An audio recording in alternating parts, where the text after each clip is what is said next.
Did you know with the Sam's Club app, you're technically in the club, no matter where you are? Like, this is a club. This is also a club. And this is a club. My bad.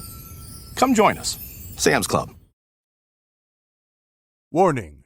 This show contains material that some listeners may find troubling, including discussions of intense horror movie themes, explicit language, movie spoilers, and women speaking. Listener discretion is advised.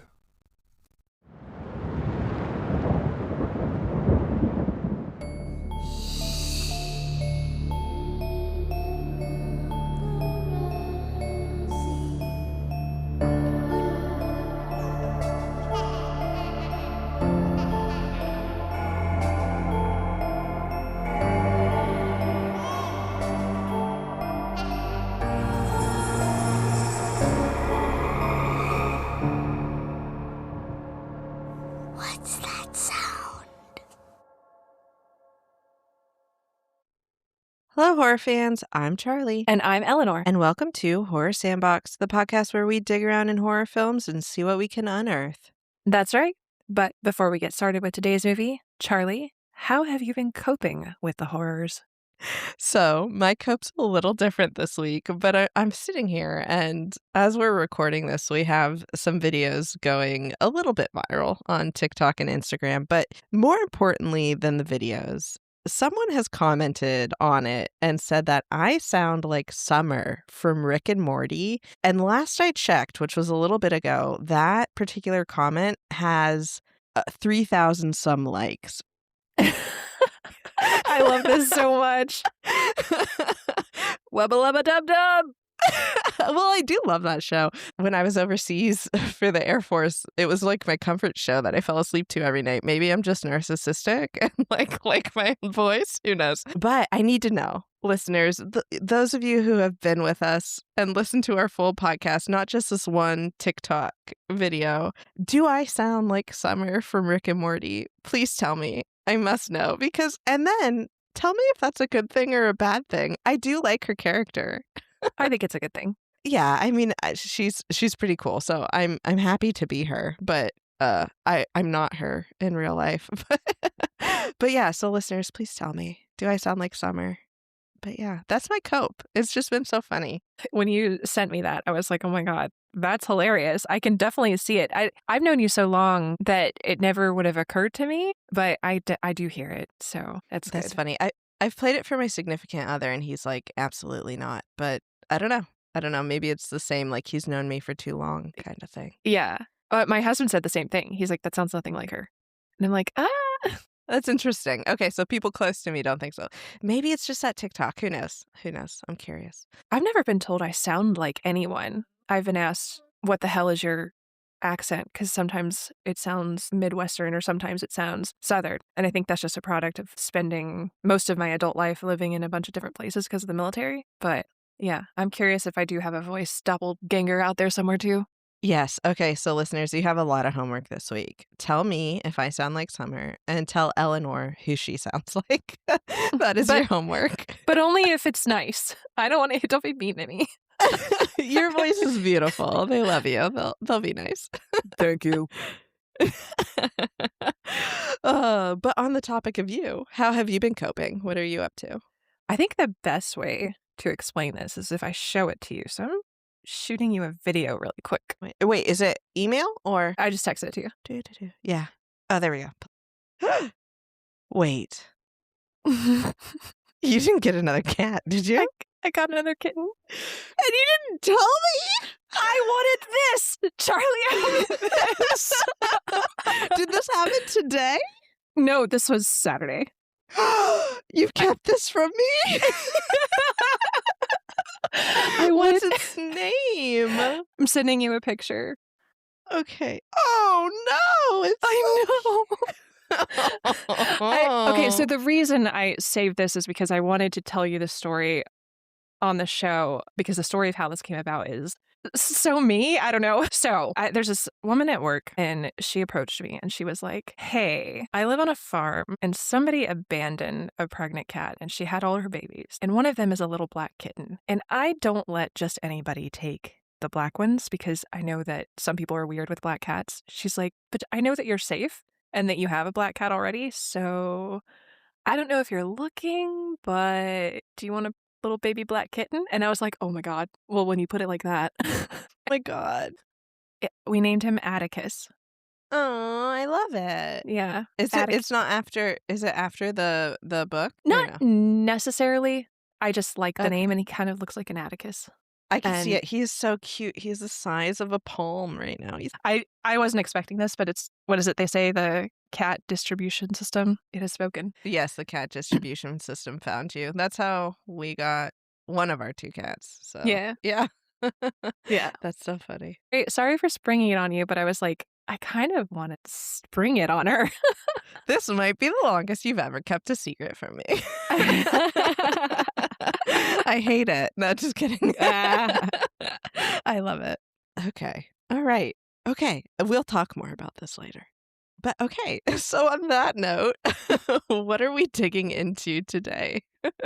All right. So today's episode was the winner from our last Patreon vote. So thank you to all the patrons for voting. And if you are not a patron but would like to get in on that, check out patreon.com/horror sandbox. $5 a month gets you early access to ad-free episodes and other fun stuff like voting on future episodes. But for today, we are digging into the 2025 body horror film Together. The IMDb movie summary is: years into their relationship, Tim and Millie find themselves at a crossroads as they move to the country. With tensions already flaring, an encounter with an unnatural force threatens to corrupt their lives, their love, and their flesh. This was written and directed by Michael Shanks. It's starring Alison Brie, Dave Franco, and Damon Harriman. And we can't dig around in a horror sandbox without our trusty rusty tools. So, Charlie, what is your Bloody Shovel Award for Together? My Bloody Shovel Award for this one is the best physical interpretation or representation of a toxic relationship. And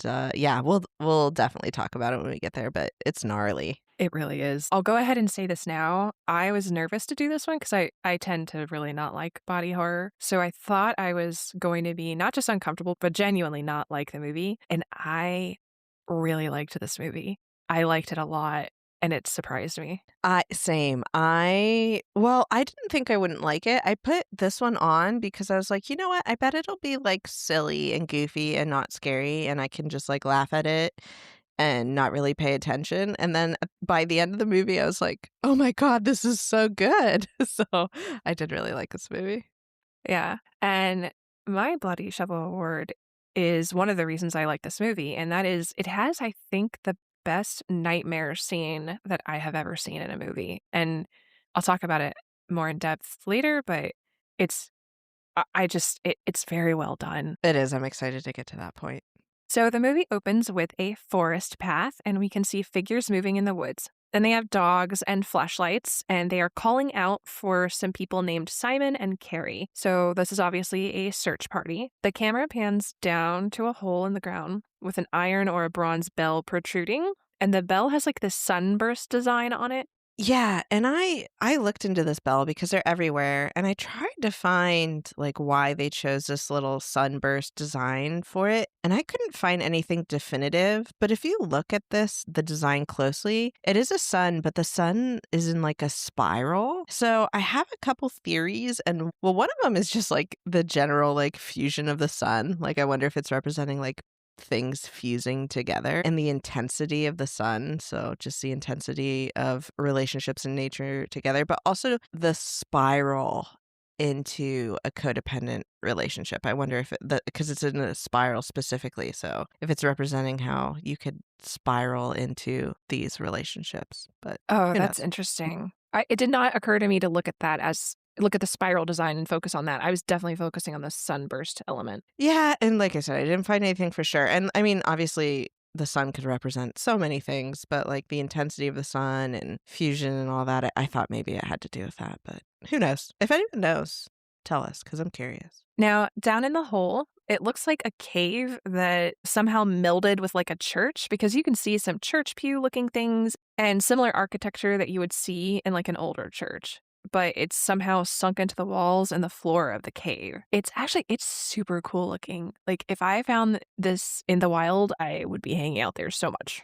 Oh my gosh, yes. Me and my cousins used to always play like in the woods when we were kids, and if we came across this, it would be our clubhouse. We would be in there 24/7. It's so cool. Yeah, this and that hut from Unwelcome, it would get me. Yes, but also the house in Mother of Flies. That's the best. If Oh, I found that yes. in a forest, that'd be the best. When the true crime episode of Our Untimely Demise happens, they're going to refer back to this discussion. They had a tendency to wander into strange places in the woods.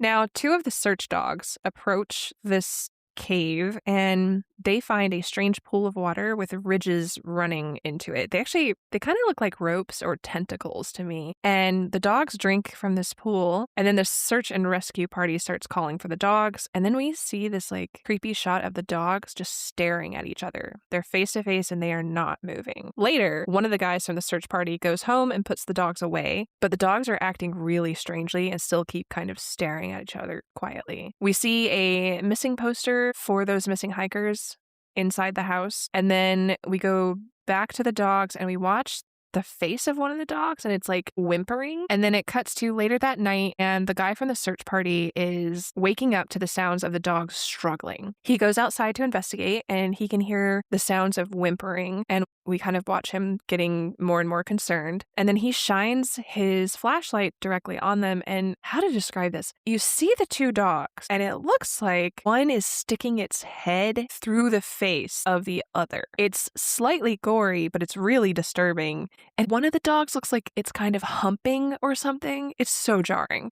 Yeah, it is really strange. I remember watching this scene and being like, well, this is going to be a weird one because it is jarring. And it's like, you can't really tell. Like, obviously they're fusing, but like, are they having sex too? It's really weird. But it does have way more blood than any other of the scenes in this movie. And well, at least any of the other like fusing scenes. And it's because I read about it and this was a real dog. And they were like, we had to just kind of throw a ton of blood on it because you can only put so many prosthetics on a dog that it'll tolerate.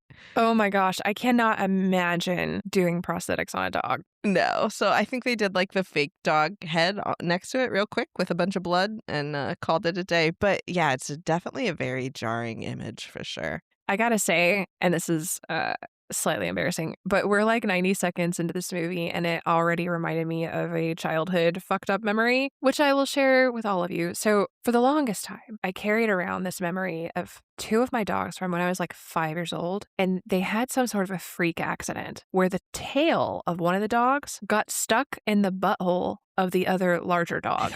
I know. But I remember it so vividly. And I remember my parents laughing when I asked how that dog's tail got stuck. And they're just like, yeah, Eleanor, his tail, that happens sometimes. When I tell you, it took me an embarrassing amount of years to realize that I had seen these dogs trying to mate. And I had just, because I didn't understand what I was seeing, I had rewritten what I saw in my head as a tail stuck in a butthole. Oh my gosh, the human brain is a magical thing. That's what it rewired you to. It did. It really did. And I remember being worried, like walking around, like, I mean, maybe one of them was pooping and the other one got in the way and it just got sucked up there somehow. Like, do we need to separate them when they go outside to poop? Like, I was really concerned. Oh man. I mean, you know what though? Seeing your first doggy red rocket is a traumatic experience. It is. I mean, it's still traumatic for me now. So I understand your little kid brain being like, nope, that was a tail. That was definitely a tail. But yeah, I had forgotten all about that until I saw this strange dog joining thing. That's so funny. And at the end of this scene with the dogs, we get the title card. Oh, and I just really quick, I want to talk about this title card. But it's super simple. It's just a bunch of letters that say together. But did you notice, if you look at the letters closely, they're fused together on the edges. So there's no spacing in between the letters. I did not notice that. Oh, that's cool. Yep. Yep. So all the letters are fused together. It's very subtle. It's cool. The director's like, read between the lines. Oh, you can't, bitch. There's no lines. We then cut to a scene of a man in a room in an apartment, and he is going through a box of photographs. We see pictures of the man, whose name is Tim, with a woman. Yeah, and just real quick, because I am sure it will come up again as we talk about this movie, but the actors here, it's Dave Franco, he plays Tim, and Allison Brie, who plays Millie, and they are a real married couple in real life. And as we talk about this movie, you'll understand why the director wanted a married couple to play this couple, because there are some scenes where they are very close together and some prosthetics that they had to be attached together for so many hours that they literally had to take bathroom breaks together. So it was definitely helpful to have a married couple in this role. And I'm not sure if these pictures are from their real life, but they definitely could be. I gotta say, knowing that they're married, I don't know if it makes the movie better or not, but it does make me respect them a lot because if you've ever worked with someone that you've been in a relationship with, that can be tense at times. So to be an actor and to do this with your spouse, that like there's a level of intimacy there, there's a level of trust, like creative trust and professionalism that you have to balance to get that right. And I do think they did because they are incredible in this. Yes. Actually, everything I read about them with the director, he loved them. So this was actually, we'll talk about this more, but it was a low budget movie. So it was really just mostly the three of them making all of this happen. And he just complimented them so often on how amazing they were together and how easy it was to work with them. And I'll point it out when we get to the points in the movie where he complimented the way they did stuff. In the photos, we also see some pictures of Tim with people who look like they might be his parents. And then he lingers on one of these photos and gets startled when his partner, Millie, walks into the room. She makes a joke about how everyone likes that they decided to match today. And this is because they are both wearing jeans and the same color shirt. He tells Millie that he just needs a minute because he was looking for an album. And then you can hear loud music coming from the party that's just in the other room. Millie leaves, and then we see Tim leaving the room a few seconds later. He has an album in his hand, but he has also changed his shirt. And I think this gets nodded at again at the very end of the movie, and I will mention it then. Oh, yeah. Okay, I'm curious. I don't think I caught that. Yeah, I hope that's what they were doing, but we'll see. At the party, Millie's friend, Kath, is asking if she is sure about Tim. And she points out that she could find someone who's actually interested in having sex with her because apparently they're having issues in that department. Kath says that Tim is great, of course, but he hasn't really been the same person that Millie fell in love with for a very long time. They start talking about the move and the big changes, and then Kath asks, "Do you think he knows?" And Millie says, no, he has no idea. So we know that there's a surprise coming, and boy, is it a surprise. Meanwhile, on the balcony, Tim is talking with some fellow musicians. They're telling him that he really needs to get back on a label because that's how they get gigs. Tim's friends mentioned that they could use him on guitar for an upcoming show. And then one of them says, "When you started dating my sister, I thought you would make her cooler. Instead, she just made you." And then Tim cuts him off. It's like, "Fuck you, man." And the friend Luke says, "Nah, it's cool. It's just when I die, I don't want someone else's life flashing before my eyes." And oh my God, what a brutal line. Yes. If someone said this to me, I think I would have to pull them away and we would have to have a very serious talk because I'd be like, wait, tell me everything, all your opinions. Why do you feel this way about my relationship? This would rock me like to my core. I would not handle it well.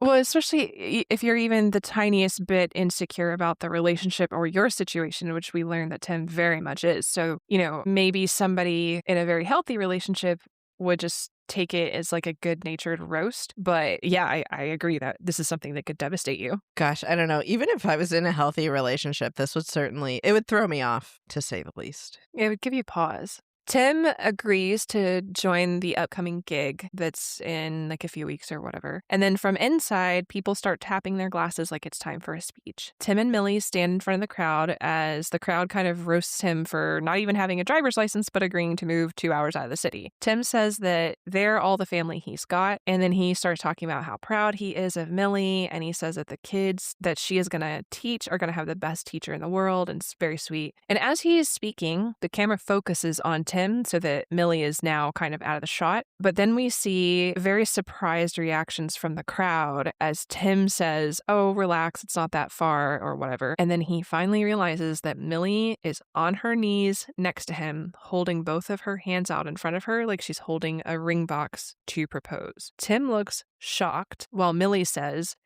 in front of the people who mean the most to us, I want to ask you to spend the rest of your life with me. And then she opens her hands like she's opening the ring box, but there is nothing there. So Tim goes, are you joking? But she shakes her head. And then Tim just stands there like, while the crowd gets progressively more embarrassed. Millie gets like a really sad look in her eyes, but then Tim kind of shakes out of it, tries to recover, and is like, oh, yes, yes, yes. And then they hug, and there's a really awkward applause. But like, what the fuck? There's no ring, so this looks like a joke. I don't blame Tim for reacting this way. No, this scene is insane. And here's why it's insane. It's not because it's a woman proposing to a man, but she mentions that Tim has, one, no idea that this is going to happen. She's doing it in front of a very large group of people, and she's doing it without a ring. And like, I would be confused as well. Like, just first off, I am a big believer of you should never propose to someone without them having like a slight idea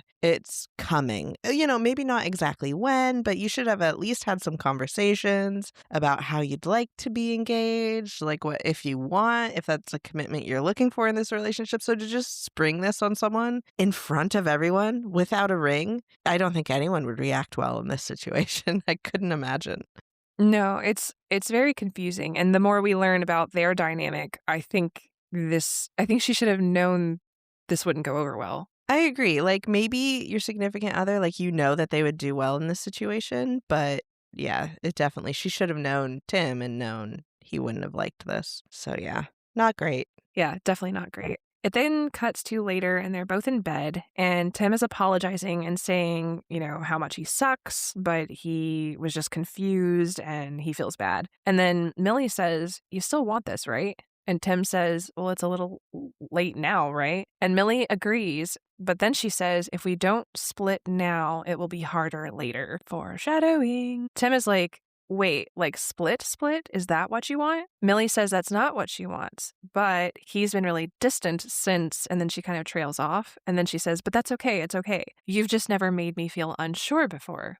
And then Tim asks, unsure of what? And she says, if we really love each other or if we're just used to each other. And then Tim tries to kiss her and gives her like a really earnest apology, and they kind of embrace. And then the moment starts to turn romantic, but he says he can't have sex because he drank too much. So they say goodnight and they love each other, and then they roll away from each other and start to go to sleep. As Tim is laying there, he hears Millie say in like this really quiet voice, everyone knows you need me more than I need you.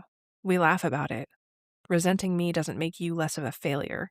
And then she says, will you ask them to leave? I can't sleep with them staring at us.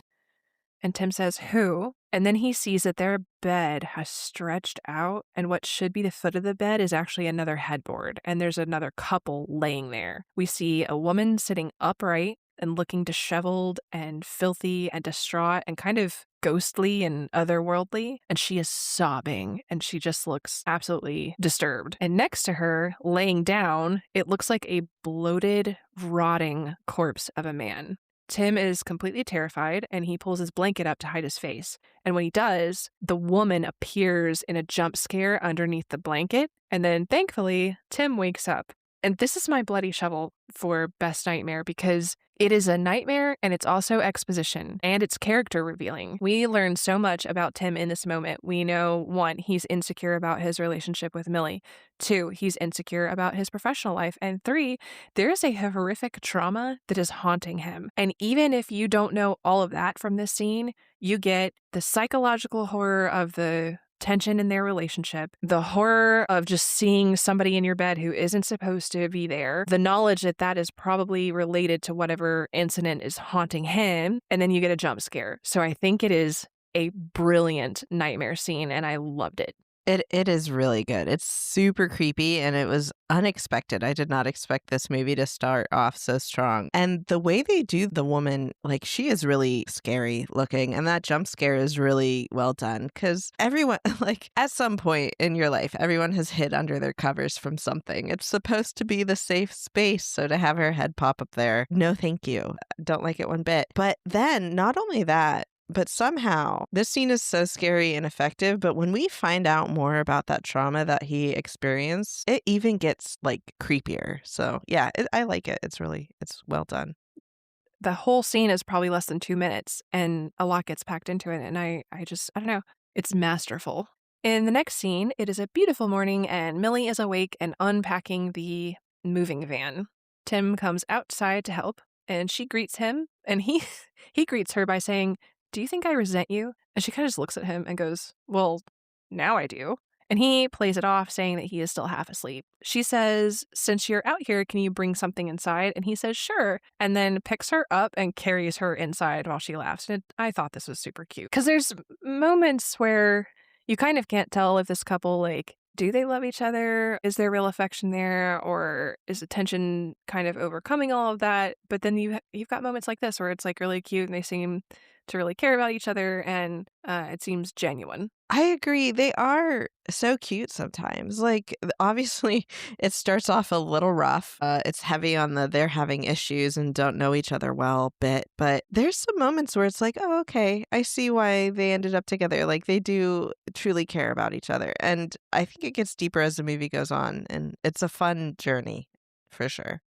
Yeah, and I mean, real relationships are often like that as well, right? Like you can have a couple that is going through some pretty intense stuff and there's fights and disagreements about things and even serious questions about if the status of their relationship should even continue as it is. And then you have these very sweet, tender moments together. So I don't know, it felt very realistic. Yes, this movie is incredibly relatable. I think we'll talk about it more at the end, but there's some things that I feel like almost everyone can relate to at some point in their lives that is in this movie. Yeah, for sure.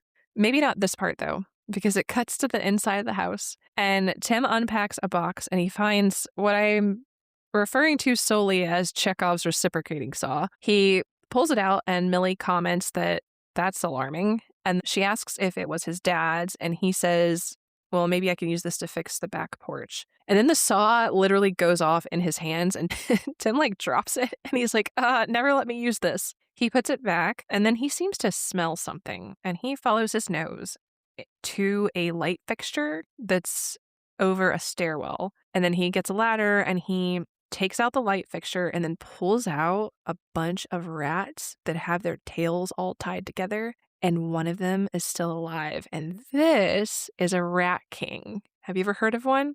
I have. I almost made my bloody shovel about the Rat Kings because this is so weird to say, but like I love Rat Kings. Like they're so cool, but they're also incredibly disturbing. And I'm going to go into it a bunch at the end, but for anyone who doesn't know, a rat king, it's actually a natural phenomenon that does occur in the wild. And it's incredibly rare. And it happens in rats, squirrels, and mice. But it happens when they all live together in a small space. And then for whatever reason, their tails get intertwined either by being tied together or fused together by like a sticky substance. But yeah, I'm going to talk about it more at the end because it fits into the lore as well. So yes, I've heard of rat kings. I love them. They are a feature in literature too, I think. I'm trying to remember the last one that I read or was featured in something I was reading, but they do come up a lot because it is super disturbing. Yeah, I mean, they're super weird. And if you like, the only ones that any people will ever see in person are like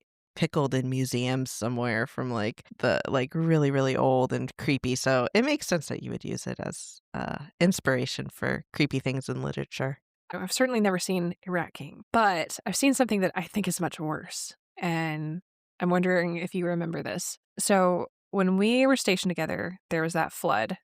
And in the aftermath of the flood, when we were like surveying all the damage and stuff, I came across a ball of worms. These are worms that had all gotten balled up together and they just looked like a pile of spaghetti. Do you remember this? Ew, no. I remember you going out and surveying and literally like riding a boat over buildings. I do not remember. You did not tell me about these worms. There's no way. I had to have told you about these worms at the time. It was insane. But it's a thing that happens apparently. They in a flood situation, they'll kind of all get together and they're trying to build a worm raft or something. It's nuts, but it was super disturbing. I wasn't prepared for it, and it bothered me for a long time. Even after I went home and Googled it to try to figure out what the hell I had just seen, I was like, well, that's gross. I hate it. I hate everything about this. That's something that you just like can't get out of your head for your entire life. You will always think about that worm ball. Ew, I hate it as well. I get it. They were trying to make like a floating worm platform. Poor worms. That's horrifying. It wasn't horsehair worms, was it? No, these are earthworms. Oh, okay. Okay, they were earthworms. Okay. Yeah, just earthworms. But yeah, people will find them on roads and stuff after floods, and they just kind of, I guess they're just trying to stay together and not drown, which fair enough. But can you do it in like a less gross way, worms? Yeah, that's horrible. No, thank you. But yeah, worm balls, rat kings, all kind of disgusting. And Tim apparently feels the same way because later we see him tossing the rat king outside into the fields. And while he's doing that, Millie asks how he knew how to check the light fixture. And then the music kind of gets a little bit ominous, but he doesn't answer, and then the scene changes. Later, we see Millie in the break room of the school where she is now a teacher. And a woman approaches her and asks if she took her tea bag from her tin. And then Millie gets really nervous, and then a man steps between them and asks if she needs sugar. Millie asks him how much trouble she's going to be in for taking the tea. And then, bizarrely, he says she shouldn't mind Carol. She is just possessive of dry old bags since she is one. And like, damn, Jamie, somebody call HR. I know. Perhaps one of my favorite burns from any movie ever. It's very well done. It's fantastic. Yeah, it's for sure a solid burn, but also doing that in the workplace like that, like he's just begging to get fired. Oh, that's fair. I did not have that thought. My thought was, I like this guy. Somehow I never have gotten fired, but I probably should have. It's like he forgot that was those were inside words. We keep those inside our heads. He introduces himself as Jamie and says that he was part of Millie's hiring committee and that he was thrilled that someone with her skill set was interested in their small town. He asks if she is settling in okay with her husband or wife or whoever. And then Millie kind of struggles to label the relationship. She says, my partner, my Tim, my boy partner, Tim. And Jamie asks if she has explored much. And there's this funny moment where she's like, partners? Like explored partners? And then Jamie's like, oh, God, no, the area. Have you explored the area? And then in their discussion, they figure out that they're actually neighbors. And he said that the woods and the trails are really amazing here. And I just have to say, I loved Jamie in this scene. Like, if I met that person in real life, he would become my best friend immediately. And I never guessed what Jamie turns into or, you know, who Jamie is. I would have fallen for it immediately. Oh, yeah. I didn't guess where this is going at all. Later, Tim is practicing his guitar and Millie walks in, and Tim asks if she can drive him to the train station so that he can make it for that concert in a few days. And she wants him to come to bed, but he says he really needs to practice. So he suggests that they try that hike that they'd been talking about the next day. Random note, but in this scene, Tim is drinking out of this just absurdly large wine glass, and I'm obsessed with it. I love an oversized wine glass, and if I didn't have kids, I would have them all over my home because it just looks like it would feel so nice and somehow make the wine taste better. And I want that cup. I want it. You're like, fetch me my goblet. Yes, I want to dramatically swirl wine in my goblet. You know, you need some drama in your life. Yeah, anything to add a little whimsy, a little drama, a little just something extra. It's nice. The next day, they head into the woods using the trails by their home. They seem to get lost almost immediately, and they find some bells with that same sunburst marking that we saw from earlier in the movie. And these are kind of lining a path. And then Tim says, we can always turn back, but it's just so nice out. And then the very next scene is an absolute downpour of rain, which was a hilarious way to cut. Tim is pulling out his phone and he opens up his compass app and he says, that way is north. And then Millie is kind of just standing there and she's like, okay, what do we do with that? And he's like, I don't know. I thought it would be helpful, which I don't know. This is just so funny. Like neither of them clearly have any idea what to do in this moment. It's true. It's funny because I think because of where I grew up, knowing which way was north did help me because I grew up like right off of a lake and the lake was to the north. So I was always like, okay, so, and I don't know. I feel like I have a good sense of direction from that. Like if someone was like, go north, I'd be like, oh, that way. Okay, I know eventually if I walk this way, I'll hit the lake. So I don't know. I feel like it would help me, but I guess not Tim and Millie. No, I think they're kind of just showcasing that these people have lived so long in the city, they're just not woodsy or outdoorsy. Oh yeah, not at all. They're very bad at it. Yeah, and they're about to prove it. Because then Tim falls into that same hole that we saw from earlier, and Millie rushes up and she's trying to pull him out of the hole, but they both end up falling because it's super slick from the storm. And they fall down into the cave hole thing, and Tim gets upset immediately because his phone is damaged, and he's like, my demos were in there. And then Millie goes, I'm okay, by the way. And he's like, oh, sorry. And then he pulls out a lighter and she asks why he is carrying one around. And he's like, well, is that important right now? And then they kind of comment on the cave. And then Tim says, it feels, and then Millie goes, crowded. And I love that this works for several ways for why they feel that way. Yes. And what I love about this cave, the director, he wanted this cave to be a living entity. He thought of it as this like primordial giant gut of the earth that just slowly digests everything around it. And I think he did a good job. Oh, yeah. Yeah, I can definitely see that. Tim then tries to build a fire by the same pool of water that we saw in the beginning of the movie. And then he says, remember when we watched Man vs. Wild? But Millie is looking at the fire that he is trying to build, and she's like, yeah, but you fucking don't. And then she takes over for the fire building. I think my survival skills are much higher than they realistically would be because I've watched a lot of Alone or Survivor. So I would be way too like, oh, I can build a fire and then not build a fire at all. Oh, I don't know. I don't even know if I want to give myself a self-assessment on rugged living. I'm sure I'd be fine, though. I'm definitely an indoor cat now, but... When we buy that cottage in the woods one day, we'll be fine. Yeah. So they're both really thirsty, but they only have the one water bottle, and it's nearly empty. Tim gives Millie the last sip of the water, and then he pulls out a wine bottle. So they apparently packed a wine bottle, but not another water bottle, which is quite the choice. He asks if she thinks that pool of water is drinkable, and she says she will absolutely not be drinking it. And then he takes a sip of it anyway, and then he proceeds to fill up their only water bottle with this water from this hole in a dirty cave. And oh my gosh, how dumb do you have to be to do this? And like, do we need to go on another rant about drinking from still water like we did in the ritual? And also, it's raining. Like, at least get the rainwater.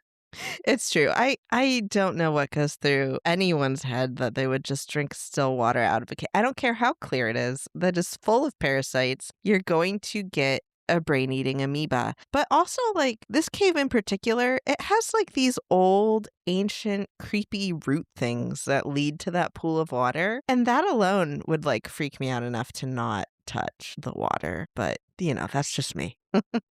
Yeah, it looks unnatural. It's cool looking, like, to be clear, it's very cool looking, but if I encountered this for real, there's absolutely no way I'm drinking whatever is in that hole. I'd also be afraid to, like, stick my hand in there just because, like, of whatever giant predator fish probably would, like, bite me. I would just be way too afraid to approach that pool. Snapping turtles, it could be anything. Yeah, or, like, snakes, like you said, like, anything. Nothing good is in that hole.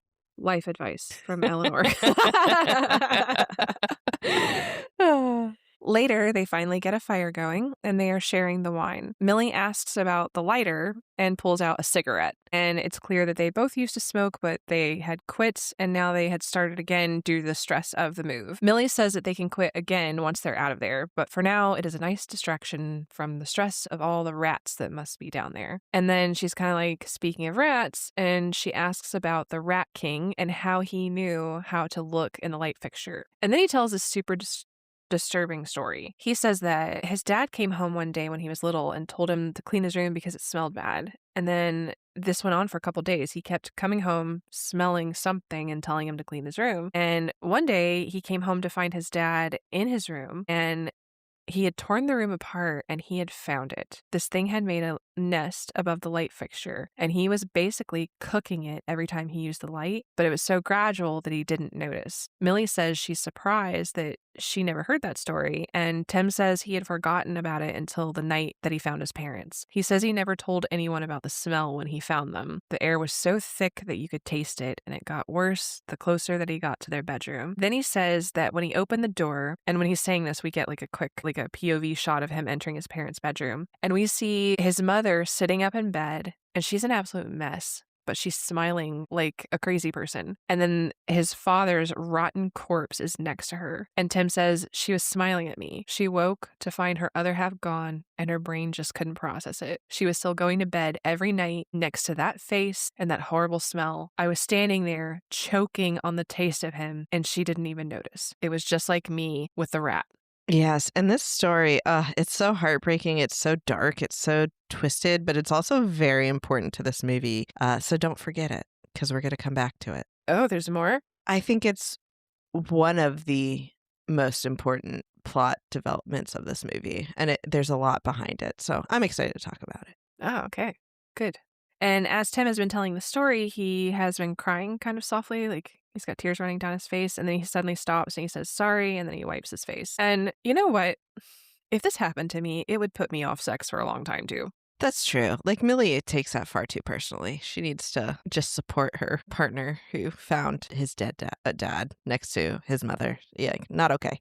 Yeah. Later, as they're sleeping on the floor of the cave, Tim is awoken by what sounds like the cave breathing, and you can see the walls of the cave moving like a rising and falling chest. He panics, and then he holds his breath, and then he notices that the cave also stops breathing. We then see that his breathing and the cave are in sync. He gets really horrified, and he looks down at Millie, whose eyes are wide open as she looks like she can't breathe, or maybe she's even having a seizure or something.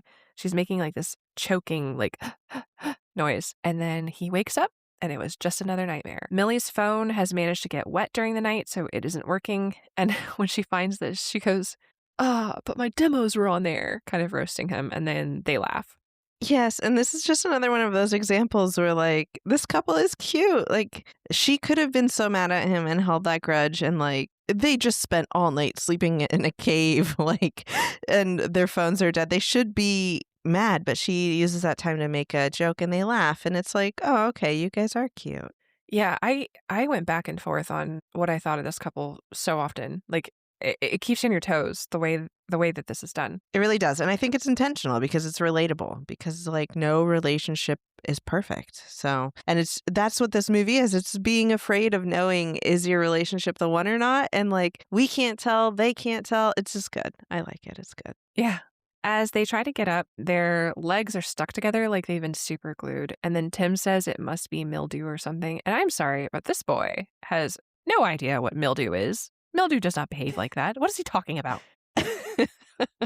They manage to slowly peel themselves apart, and there's this like gross slug, sticky string residue between them. And they also manage to climb out of the cave now that it's dry and they don't have the rain, slicking up everything and making it hard to climb out. And then as they climb out, they're kind of like celebrating, and Millie is like, you were pretty impressive down there. And then Tim goes, yeah, remember when I found North? And as they laugh, we pan down to their legs, and we see that their legs have wounds on them from where they were pulled apart. Later, back at home, Millie dumps her phone into a bowl of rice, and then she asks Tim to give her a shoulder rub after the ordeal in the cave that they just had. Tim has this very strange reaction where he seems kind of aroused, but then he also starts like squeezing her flesh in a really weird way. Like it's not a massage way. He's like gripping it and sliding it around in this really bizarre motion. And then Millie gets upset and says, "Were you trying to be funny? That really hurt." And then Tim doesn't look well. And she says as much and then tells him to go take a shower and she'll head into town. He takes her advice, but as she leaves,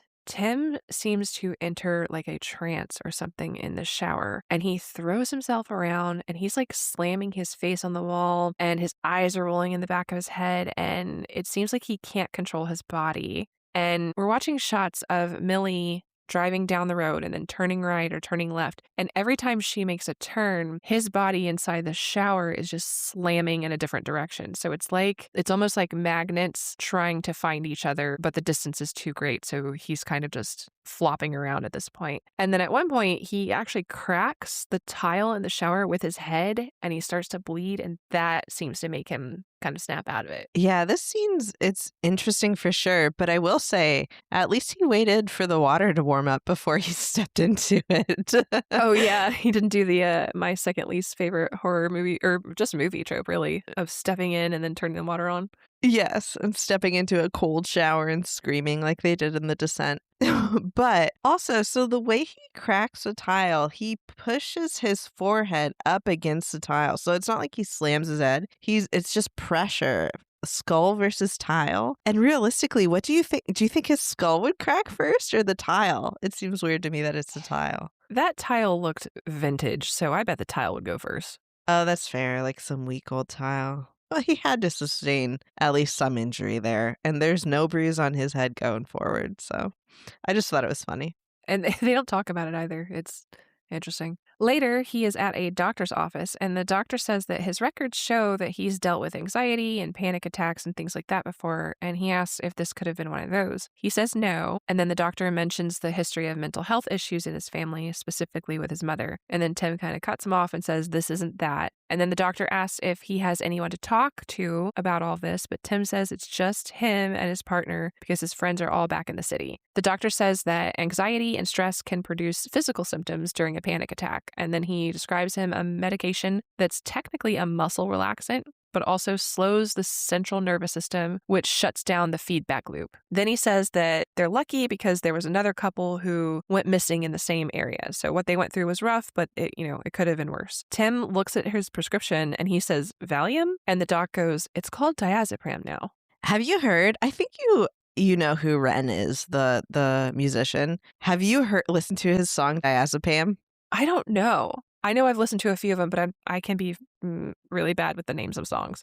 Oh, you would know because he says diazepam like 5 times, like throughout the whole song. It's good. Go listen to that song. Everyone who doesn't know who Ren is, go listen to Ren. Great music, and I can't hear diazepam without thinking of his song. He is very talented. I do like him a lot. Me too. Probably one of my favorites. Certainly my favorite that isn't metal in some way. I really like him. Back at home, Tim looks up the missing couple and he finds articles about them and stalks their social media. Millie walks in and kind of teases him about cruising for chicks online. And he says that if he dies, she should nuke all of his social media because he doesn't want his last ever post to be something cringe. And as he's saying this, he's looking at the last post from the couple before they vanished. And Millie says, "Okay, so if you die tonight, what was your final post?" And then she kind of scrolls over to his profile and it's a selfie of them in front of their new house. And the caption reads, "We took the plunge." And it's on his page because she tagged him in it. And then she admits that this would be a pretty sad post to end it on. And then he asks what wouldn't be a sad post to end it on. And then she says, "BRB dying." Which is hilarious and spiraled me into trying to figure out, and I don't know that I have an answer, but do you have, like, what would your ideal social media post be before you died? Oh, I think I would say, be right back. I'm on my way to fight. And then I would list whichever person preceded me in death that I really hated, whether that's like a politician or a celebrity or like a person I actually know. Like, just be right back on my way to fight whoever. I love that because everything I thought of was also like hate or spite filled. Like it was, and I was like, oh, I'm an angry person. The last thing I want in this world is me like calling out some people. Have you seen? I saw this online somewhere. It was like it's when I die, my best friend is passing these out at my funeral, and it's a card, but when you open it, it's a miniature Ouija board with a picture of her, and it says, "Let's keep in touch." Wait, I saw that someone's grandma did that or something. Oh my God. I don't know. I love it. I love so it. much. That is cute. I should let's make sure we bring those to whoever dies first. We got to make sure we have those at the funeral. And pass them out. Or what's Yes, the other one please. where you get your friend's phone and you text everybody, "Thanks for coming from your phone." That's funny.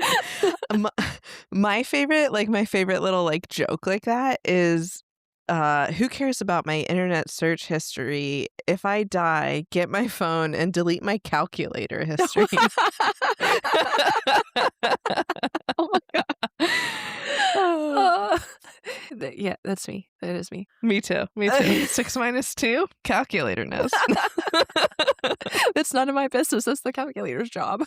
So as they're talking, there's a knock on the door and it's Jamie, and he brought over some wine. Jamie shakes Tim's hand and he says, "You must be the boy partner." And then they invite him in for dinner. At dinner, they tell him about the cave and the church and everything that they went through. And Tim asks if there was ever a cult out there. And then Jamie says there used to be a church out there, but it collapsed years ago. And he says it was kind of like a new agey kind of a thing. And Millie asks what happened, but Jamie goes, "Mass suicide." And then laughs because he's just kidding. He says it just kind of thinned out naturally and then the structure collapsed. And then he reaches for wine to refill Millie's glass, but Tim snatches it and says he's got it. And I thought this was interesting. It looks like a territorial thing for Tim here. And I definitely thought they were going to set it up to be like Jamie was interested in Millie romantically, and maybe he was going to kind of exploit some of the tension that's happening between them. But that is not where this goes at all. But do you think he's deliberately trying to make Tim jealous to make him basically more vulnerable to what he is trying to lure them into? Yeah, I definitely had the same thought about Jamie when I first saw this. I thought he was going to try to make a move at Millie or something was going to happen there. But as like you said, as we learned, that's not the case at all. I don't know if he's trying to make Tim jealous. Maybe that's part of it, but I also think that he's like wanting to show Tim how he should be treating Millie, like, and I think bringing them together in that way. So yeah, I do think he is trying to bring them closer together. The way I was viewing the scene as it was happening versus how I view it now that I know where this movie goes it's really interesting. I don't know, it kind of makes you think about it a little differently. It definitely changes the perspective a lot.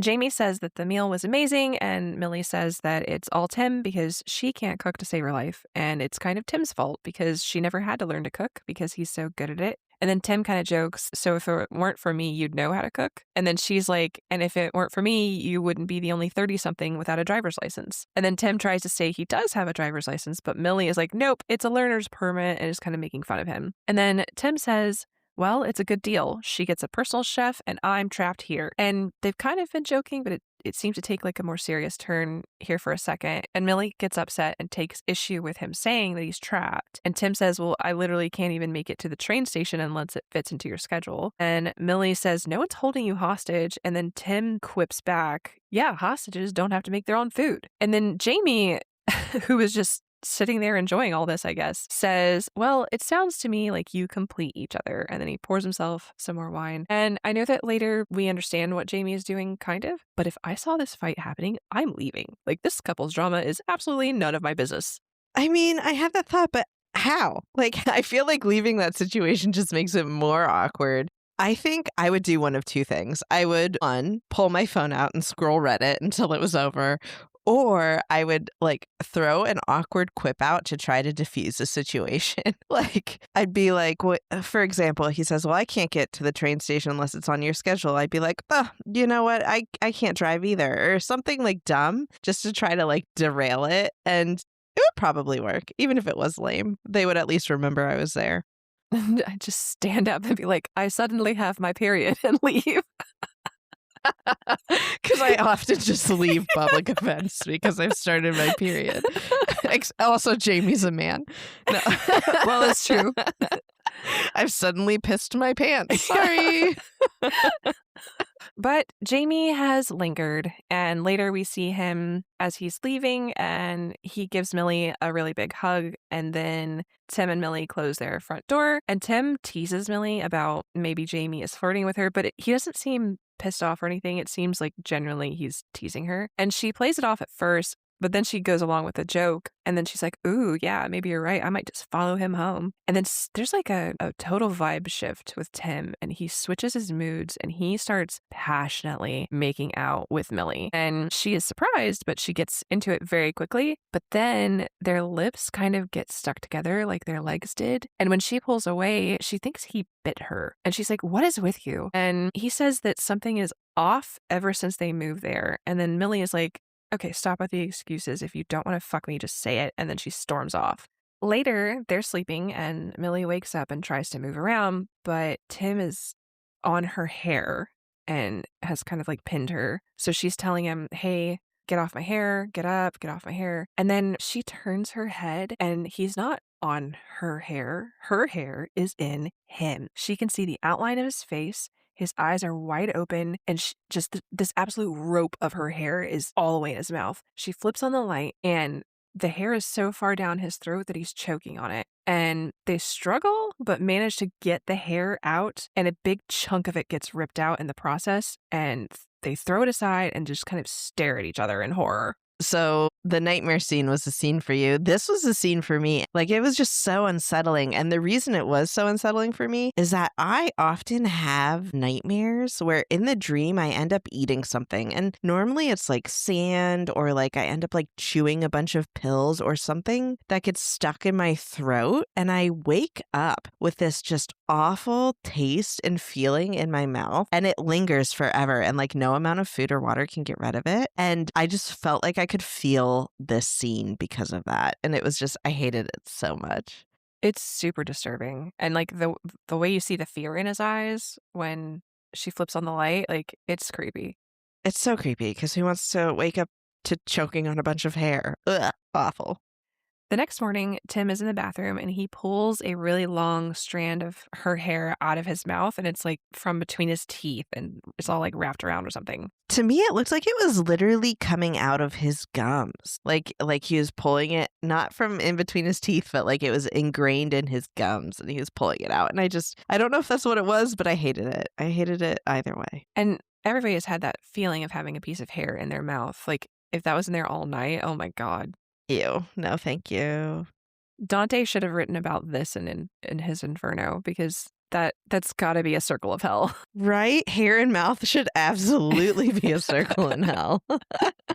Tim gathers up all of his music equipment to head to the train station so that he can play in that gig with his friends. And Millie says that she thinks he should stay home and wants to talk about what happened, but he is just not into it. So she gives up and she takes him to the train station. When she drops him off, she encourages him to stay an extra night with his friends if he wants to. And she's doing this in a supportive way. Like it doesn't come across to me as like, you know what, just stay with your friends. She's like, you should have fun. You should hang out with them. You should enjoy yourself. And she does acknowledge that some space between them might be good. As she leaves, Tim sits down to wait for the train. And as she starts to drive away, he has the same physical reaction like he had in the shower. He takes some of his pills, but they do not work, and he cannot physically get on the train. Meanwhile, at the school, Millie talks to a student who has lingered in her classroom, and she is drawing a picture of some dogs. So Millie says, oh, are these your dogs? And the kid's like, not anymore. And she leaves, and we see that it's a drawing of the dogs from earlier, and their faces are merging together. Also, if you look in the background,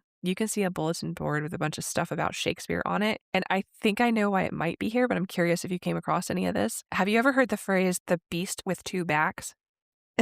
Yeah, It's one of the ways that Shakespeare describes people having sex. Is that correct? Yes.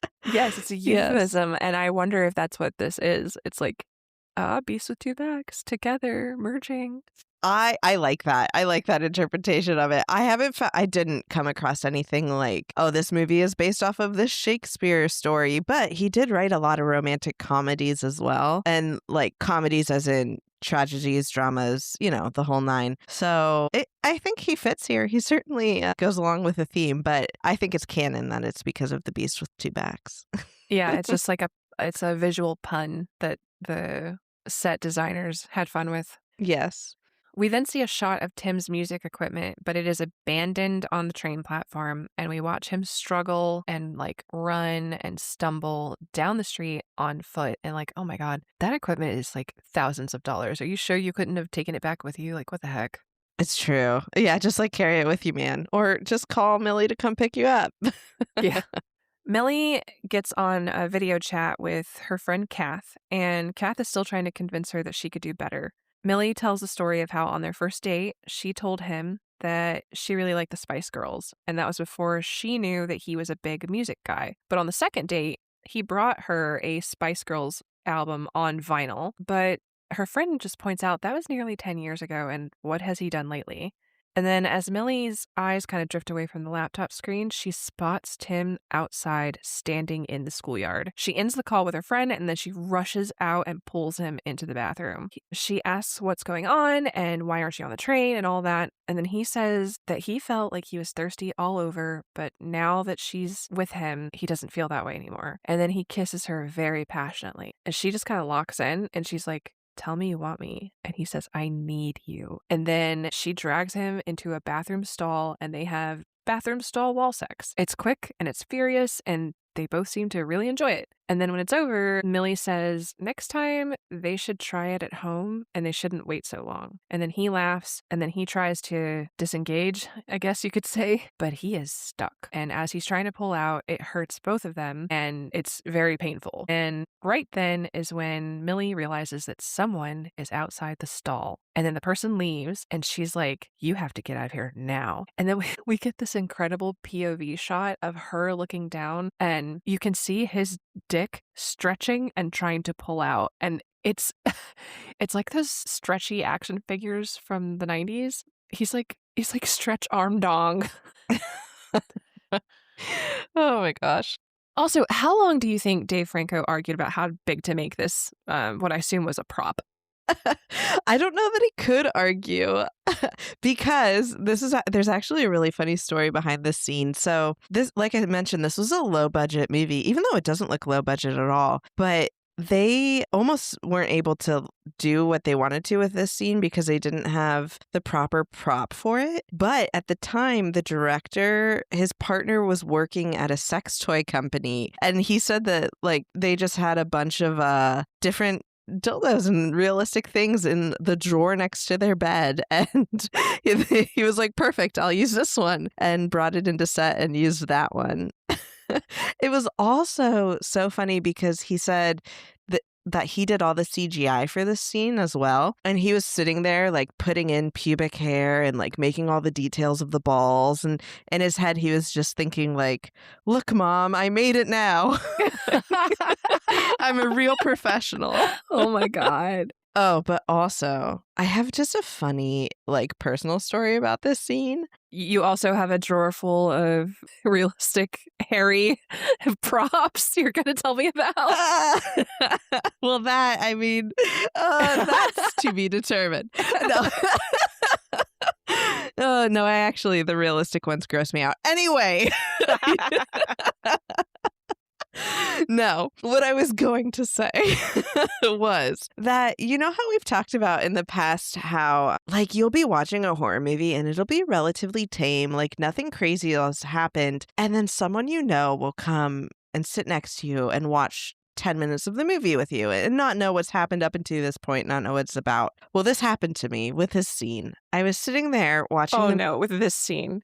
With this scene. Oh, no. Literally, like the start of the scene. My partner, or my significant other, he sits down and I'm like, I'm going to warn you, like this, what's about to happen is kind of weird. I promise the whole movie isn't like this, but it's about to get weird. And he's like, okay, whatever. So he sits there, he's watching it. And then we get that POV where she looks down and we see stretch arm dong being stretched. And he just goes, okay. He gets up, walks into the bedroom, shuts the door, and doesn't come back out for the rest of the night. He was over it. He was so done with it.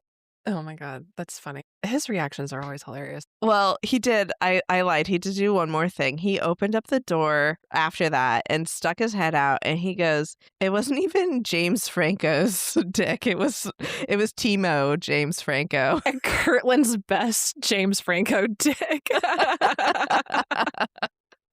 That's amazing. What's not amazing is what Millie does next. She covers his mouth and she says, "I'm sorry." And then she just yanks with all of her might. And they both silently scream, but they are free. Tim hops up on the toilet just as someone else comes back in the bathroom. And it looks like it's Jamie. And he knocks on the door. And then Millie's like composing herself. And then she's like, "Just a minute." And then she flushes the toilet and opens the door as Tim kind of hides in the corner. Jamie is standing there with the boy who came in earlier, and it's super awkward. But then Jamie suddenly tells the kid everything's okay and he can leave. Then he tells Millie to try to make it to the ladies' room next time and not to the boys' room. And then he says that she should clean herself up. And then he kind of like gestures towards her legs, which sounds super gross, but then we realize that she has blood running down her legs. And then as he leaves, Tim gets off of the toilet, and it looks like Jamie might have caught a glimpse of his foot underneath the stall as he left, but you can't really tell. Later, back at home, Millie is furious that Tim could have gotten her fired or even arrested. He says he didn't make her do anything that she didn't want to do. And then she says, "You don't fuck me for months, and then you come by my work with that 'I need you' shit." Yeah, you kind of did. And then she asks if he is deliberately trying to ruin this for her. And then she says that she sat on the sidelines and tried to support his dreams for years. And then he gets defensive and he's like, "Whoa, I'm not going to apologize for taking some risks." And she says, "Well, I never can because you use up all of the risk." He says he moved out here for her and gave up his whole life, but she snaps, "What life? Your music? Then why aren't you at your show? If you think I trapped you, why don't you fucking leave?" And then Tim gets very serious and he says that he can't leave. He isn't okay, and he feels like his brain and body aren't talking and that she doesn't understand. And she says, "Yeah, I guess I don't." And then she starts to walk towards Jamie's house. Tim asks where she's going, and she says, "To clean up your mess." Sound familiar? And then he asks if he should come too. She says he should do whatever he wants because she can't make every decision for him because she isn't his mother, even if she is starting to feel like her. And then he stops and he's like, "What is that supposed to mean?" And then she kind of yells and she's like I'm living with something that's dead. And like, whoa, that is brutal. That is a brutal thing to say. Yeah, that's not okay. Because, I mean, without the context, it's just like a kind of sad line and she's angry. But with the trauma that he's recently experienced, awful, terrible, not okay, Millie. You took it too far. Yeah, I think so too. Millie heads over to Jamie's house and rings the doorbell. And then it's an interesting doorbell because it's like an actual bell, like a church bell or like a country bell. And Millie starts to apologize, but Jamie is like, "Oh, that, haha, female issues, don't worry about it." And then Millie starts to cry and she says she had a huge fight with Tim. So Jamie has her come inside and goes to get her a drink of water. And while she's inside, she looks at a photo of two men fishing. And when I first saw this, I couldn't tell which one was supposed to be Jamie. Which is perfect. It means the crew did their job well. Yeah, like when I realized that later, I was like, oh, okay. Millie starts talking to Jamie about how she doesn't really even know what it's like to be without Tim. Like she doesn't know who she is without him. And Jamie says that sometimes complacency can actually be harmony. He then shares something that he says he tells his history class. He says, Plato wrote that the ancient Greeks believed that they were created with 4 arms, 4 legs, and a head with 2 faces. But Zeus feared our powers, so he split us up into 2 halves so that we would basically be cursed to spend our lives searching for our other halves. And is this a real myth? I have never heard this. It is, and I'm going to talk about it at the end. I'm very excited. Oh, good, good. So then Jamie says, if you think you've found that, meaning the 2 halves that are so intertwined that you don't even know what they would be like separate, if you found that, don't be so quick to let it go. And then Millie jokes, well, if Plato says so. But I think it is our official stance. Fuck Plato. Plato said lots of bullshit. You don't have to listen to him. Yes, you gotta. He's the one who made our wombs vicious. Which it's starting to grow on me. Maybe he had something there. Embrace your vicious wombs. That's right. Millie then asks if it's just him at the house, and he says that there used to be two of them, and they probably had the same problems and issues as she and Tim have. He says that he actually walked away at one point, and it was very liberating at first, but it was miserable because he didn't really know how to exist without his partner. And he says, I was me because of him. Millie says that he must miss him, and then we see Jamie kind of stroke his ring finger, which has 2 rings on it.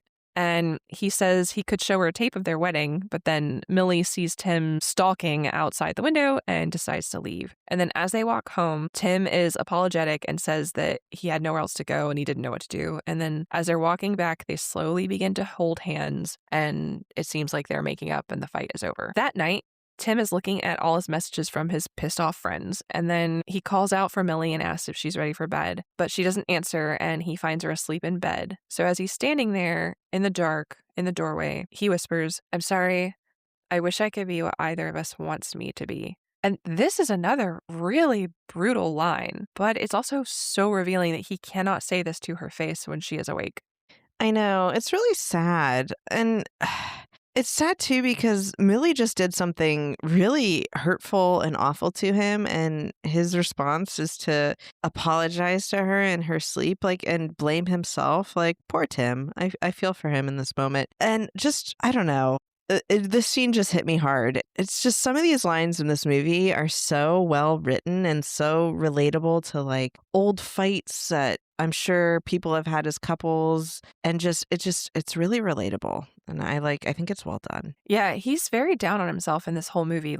There's multiple times where he's like, I suck, or I don't know what to do, or I can't figure this out. He's got some serious self-esteem issues going on. So it is, as dumb as he is at times, it is easy to feel sorry for him. Yes, and not to say that Tim doesn't also have his flaws. He certainly does. I'm going hard on Millie right now because she just made a mean comment, but I really like Millie. But yeah, they're both flawed, but I think they're just human, and I just like that. They're written well as just humans. Yeah, because people are not caricatures. They're flawed, and they're wonderful, and they're sweet, and they're jackasses. And this sort of thing comes up in relationships too. And I think you're right. It's very relatable. As he leaves the doorway where he was speaking to Millie while she slept, we watch him take some of his diazepam, and then he goes back to his computer. And then he starts looking at the photos of the missing couple again. This time he's actually looking at their GPS data from their last photo. And while he's doing this, the camera kind of pans up to the ceiling, and we hear some creaking and thumping, like someone is moving around upstairs. And while Tim is looking at the photo, he figures out that it was actually taken in the woods not too far from their home. And that's when he also notices that those same bells that they found on their hike are in the background photo of the missing hikers. And then suddenly the internet just goes out and something slams against the glass office doors. And we're going to talk about what's slamming against the doors, but why did the internet go out? They never explain that. No, they don't explain it. And I don't know if it's the cult or Jamie messing with the internet or what, but I will say we know that the cult meddled in some way here. And did you put together, because what just hit the walls was Millie. Did you put together that the water that Jamie gave Millie in his house was water from the cave? Not for 1 second. Really? Yes, because Millie was acting completely normal up until this exact moment. And she had just come back from Jamie's house where she drank a glass of water. Before this, Tim was the only one who had drank any cave water. And now all of a sudden, Millie is also being pulled towards Tim. So it's because Jamie gave her water from the cave. Oh my God. Because if you notice when Millie goes to Jamie's house, she does this aggressive swallow, she's really thirsty right before she gets to the door, and it's super exaggerated. And it's okay, they're clearly they're laying it on thick that she's about to drink some cave water. But yeah, I think that's what happened. That makes so much sense. So like we said, the thing slamming against the doors is Millie, and she is sliding her face up and down against the office doors just like Tim had done in the shower. And the doors are frosted, so you can only see shapes and shadows, but you know it's her. She starts trembling like she's in a seizure, and then she rises up like she is levitating. And then Tim opens the door and she collapses on him, and she's still kind of trembling. And finally he slaps her, which snaps her out of it. And they're both looking at each other like, what are you doing? Yeah, and I will say, I think this is one of the creepier moments of the movie, too. Like, the way she's kind of hanging there, you see her feet floating above the ground, and she's just convulsing against the door. It almost gives Hereditary vibes, like when the mom's pounding her head on the attic door. It's kind of the same, like, feel for me. Oh, yeah. It's super creepy. Yeah. So it cuts to them sitting at their kitchen table talking about what happened, and Millie is saying she thinks it must have been a seizure or something, while Tim is like, you've never had one of those before. Which, okay, history is certainly important, but a person with no known history of seizures suddenly having one is definitely hospital time. Yeah, and it's funny because they took Tim to the doctor the next day after his thing in the shower, but not Millie. Sorry, Millie. Yeah. Tim says that something happened to him in the cave that's making him act insane, and now that same thing is happening to her, and maybe whatever happened to the missing couple is also happening to them. Millie says she feels fine, but Tim says he thinks that when the mind gets tired, this thing can kind of take over, and he reminds her of their legs being stuck together in the cave, and she's like, yeah, but you said it was mildew, and he's like, yes, but I clearly know nothing about mildew, which, thank you, you do not. Then he talks about how they got stuck together when they were having sex, and she's like, well, it had been a while. And then he asks her to put her hand close to his to see if she can resist him. And then she says he should probably sleep in the other room tonight, and then goes to leave, but she suddenly stops. And then he says that he knows why she stopped and that he can feel it too. She says that this doesn't make any sense, but he says that there is a pull and a thirst in their bones. And he says that they have to go back to the cave to figure all this out. Millie says, do you know that my parents are coming for lunch Sunday? And I don't think you should be here. I don't want you. And then walks away.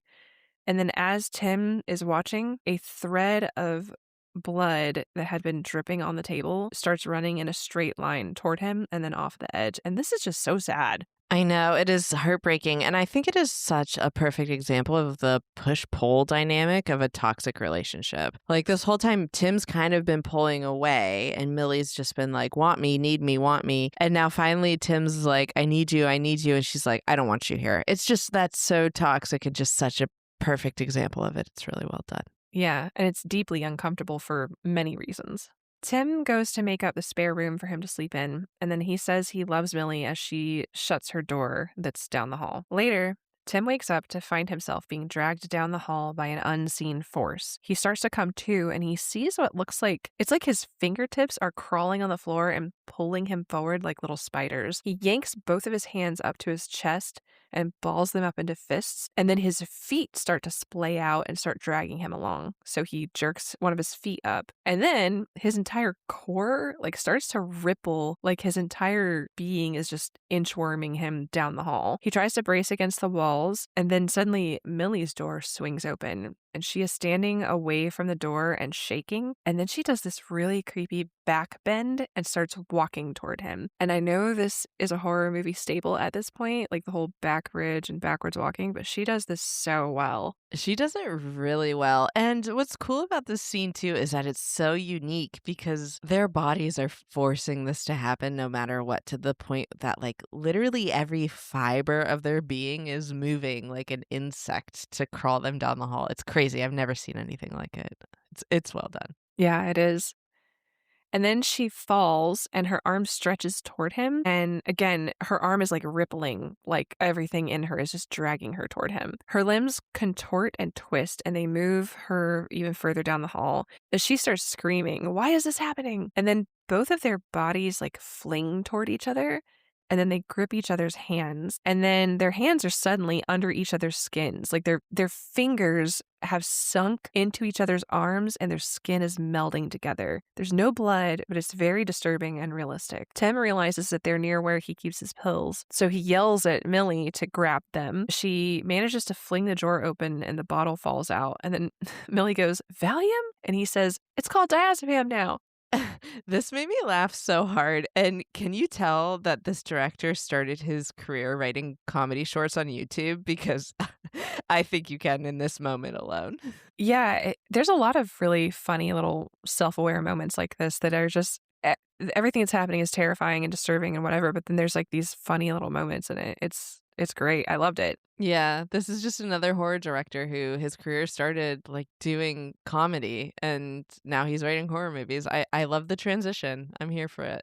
Yeah, me too. Millie manages to get the lid open after cursing about the child lock cap. And then the pills spill on the floor and Millie yells out, "How many?" And Tim screams, "Just keep taking them." And then he decides it'll be faster if they can snort them. So he starts smashing the pills on the floor with his fist. And then he puts his sweatpants over his bare feet and then he tells Millie to push against his foot. So they're now like feet to feet. And did you do this when you were a kid? My siblings and I used to do this and it was called a foot fight. And you basically just sit facing each other and you put the soles of your feet together and then you push until one person's knees are all the way up in their chest, and then your legs are straight, and that means you win. You've unlocked a core memory for me because I know I've done this. Why I did it, if it was a game, how we won, I don't remember. But I know I have done this exact thing many times, whether it was fighting or something else, and I completely forgot about it until right now.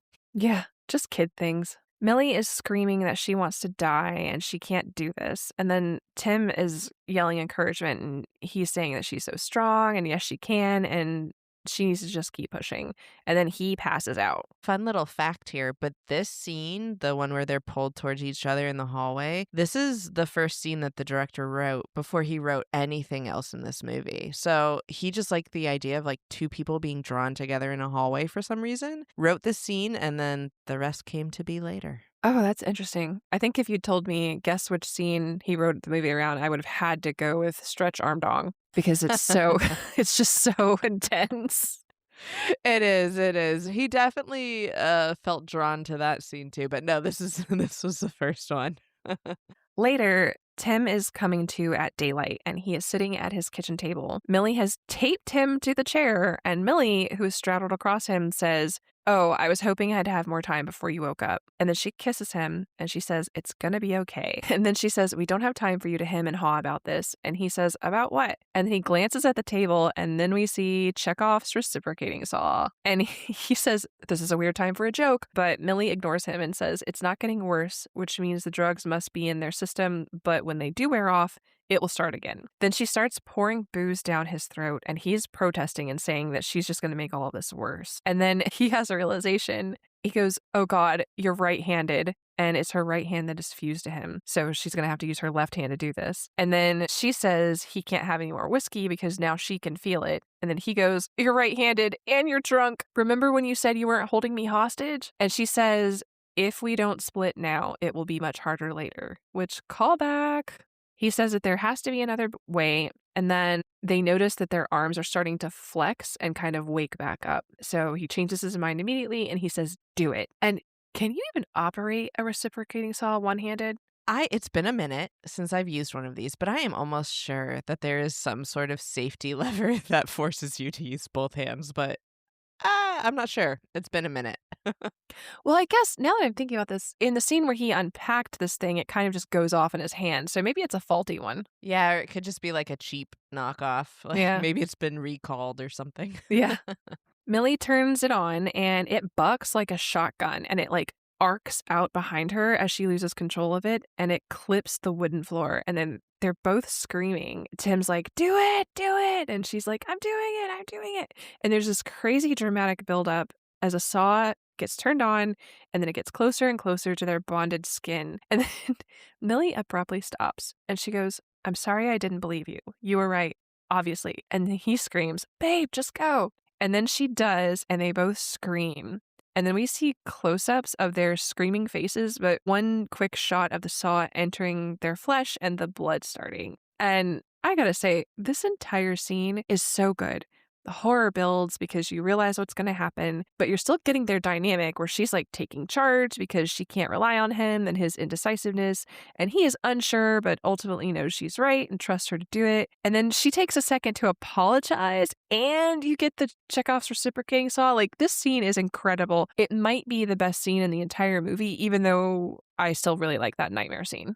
I really love this scene too. I was gonna rant about it as well. And I think this was the moment where I decided that what I thought was just going to be this ridiculous, like over the top horror movie turned into something that I loved. And I remember just sitting there like with my mouth half open, just kind of thinking to myself, holy shit, is this movie actually good? Because I really love this scene so much. I had the same moment, and I was like, I actually think I love this movie. Like, this surprised me. Yeah, it is. It's just really good. And surprisingly good. And I don't know why. I don't know if it was the way it was marketed or just because it's a body horror or what, but it's way better than it comes across originally. Yeah, I think so too. We then cut back to the kitchen, and it's a silent disaster of aftermath in this kitchen. They're sitting as far apart as they can in the room, and they're on the floor. They're all bandaged now, and they're eating leftovers. And speaking of loving this scene, I love this moment. This is such a real moment. Like, there's always time for a quick little snack after some trauma. Yeah, and they need to get some nutrients after all the blood loss, I'm sure. Yeah, I'm sure that was like the real reason they were doing it. But I don't know. I just liked it. It just felt very human. Yeah, it did. And then Tim dumps out the last of the pills, and there's only like 2 left. So then it cuts to Tim following Millie out of the house while she's saying they need to see a doctor, but Tim is pleading against it, saying that the doctors aren't going to be able to help. And then Millie just loses it, and she screams, "I just saw it through our fucking arms. We are going to the hospital." But that's when Millie realizes that she left her keys at Jamie's. Tim says that he will wait there so that they can keep their distance. And then Millie looks at him and she's like, "Don't do anything stupid." So, of course, the second he is out of her sight, he immediately runs to go do something stupid. And we see him go inside and get some rope and some other supplies, and he just takes off into the woods. Meanwhile, Millie rings Jamie's cattle bell that's outside his door, but the door is open, so she goes in, and she's like calling his name, saying she left her keys. And then as she goes in, the camera pans up, and we see that that bell is actually the same that was in the path. So it's that same bell that was in the church, and it has that sunburst pattern on it. And when she's inside looking for her keys, she can hear music coming from the back room and also something that sounds like chanting, and she follows the sound. Meanwhile, Tim has now rappelled into that cave because he's an expert now, a true outdoorsman. He can find north. And we see him step in the mildew that isn't mildew as he tries to explore the cave. Back at Jamie's house, Millie can see a video playing on a small TV in a back room, and she approaches it.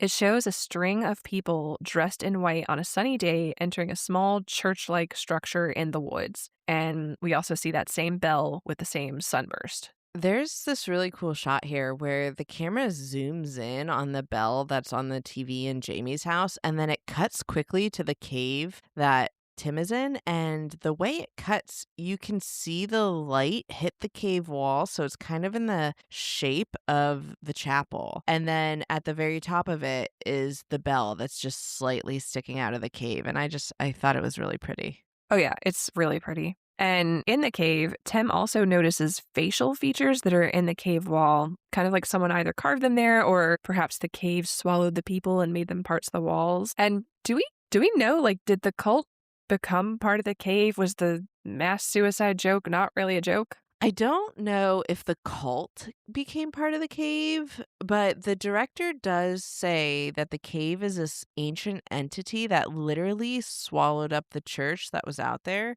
So I do think it might have swallowed some of the cult members, but not all of them. Or that could also be like remnants of other failed people that didn't unify from before. I'm not sure, but it certainly does swallow people. Yes. Yeah, I could see that going either way. And Tim also notices in the cave that there are some murals, including what looks like two people joined together with 4 arms, 4 legs, and a head with 2 faces, and these like sinewy strings webbed between them. Meanwhile, on Jamie's TV, Millie sees what must be Jamie and his partner in a chapel, and they're standing in front of a man in ceremonial robes who looks like a priest. Behind them, she can see that same mural that Tim is finding in the cave, and it's got that same creature with the 2 faces, 4 arms, and 4 legs. The couple puts on wedding bands, and then they open what looks like a cellar door, and they head into it. And then the video kind of cuts out, and then the next thing we see is all the members of the cult, and they are in the cave with the pool. And then they both use their rings to slice open their arms and bleed. So the rings have like these little blades in them or something, and they kind of grip each other and slice each other's arms open. And then the couple gets baptized by the church members in that pool. And people applaud when they're done. And Millie's just standing there, and she goes, "What the fuck?" And you can see Jamie behind her in the background watching her. That it gets me every time. It's so creepy. Just like silently chilling in the background. Ugh. It's the silent jump scare where it's just you suddenly notice in the background, and it's deeply disturbing. The couple on screen dances and they kiss while the church applauds. And then the tape ends, and Jamie emerges from the background, and he says that it was the happiest day of our lives. Millie is startled, and he holds up her keys and says he promises to give them back. She asks, "What is all this?" And Jamie is wearing the same white clothes and red beads as everyone else in the video was, so he's put on his cult attire. Tim is, meanwhile, standing in the cave and staring at the cave art. And suddenly, something grabs his ankle and drops him. The mildew from the cave has stuck him like a glue trap for rats, so he can't move. And then something gross and monstrous is emerging from the shadows of the cave. At Jamie's house, Millie tells Jamie to stay away, and then he says everyone is afraid at first, but this is a great gift. Millie says that she doesn't want it, but Jamie says that he knows that she really does, and that it will be hard, but what awaits is the ultimate intimacy in the divine flesh. And he says it's already happening, and that she would not like the alternative. It then cuts to what we must assume is the alternative, which is the absolute fleshy nightmare of the missing hikers who have been fused into a hybrid of each other, but they're still kind of separate. And how do I describe this? It's Elephant Man. It's the House of Habsburg. It's Jabba the Hutt. It's the gross thing from Men in Black. It is all of this and more. And whatever it is, it seems like it's after Tim. And we can see 2 distinct faces kind of melded near the center. And the guy has a knife in his face. And some of the limbs are being used to crawl around, and some are flopping uselessly. And the eyes are bulging, and there's like just drool coming from at least one of the mouths. Okay, can we talk about this? Is the guy dead from the knife? Like, did she kill him mid-merge, and that's why this is a monstrosity and not like a completely melded form? Or were they resisting this and that's why it failed? Like, what happened here? Yes. So to answer your first question, the guy is definitely dead. The guy part of the monster is dead. And you can tell he's dead because he has a knife in his throat. But also, if you look at the monster, if you pause it, he has like he looks like he's decaying as well, and his eyes are all like milky and clouded. It's gross.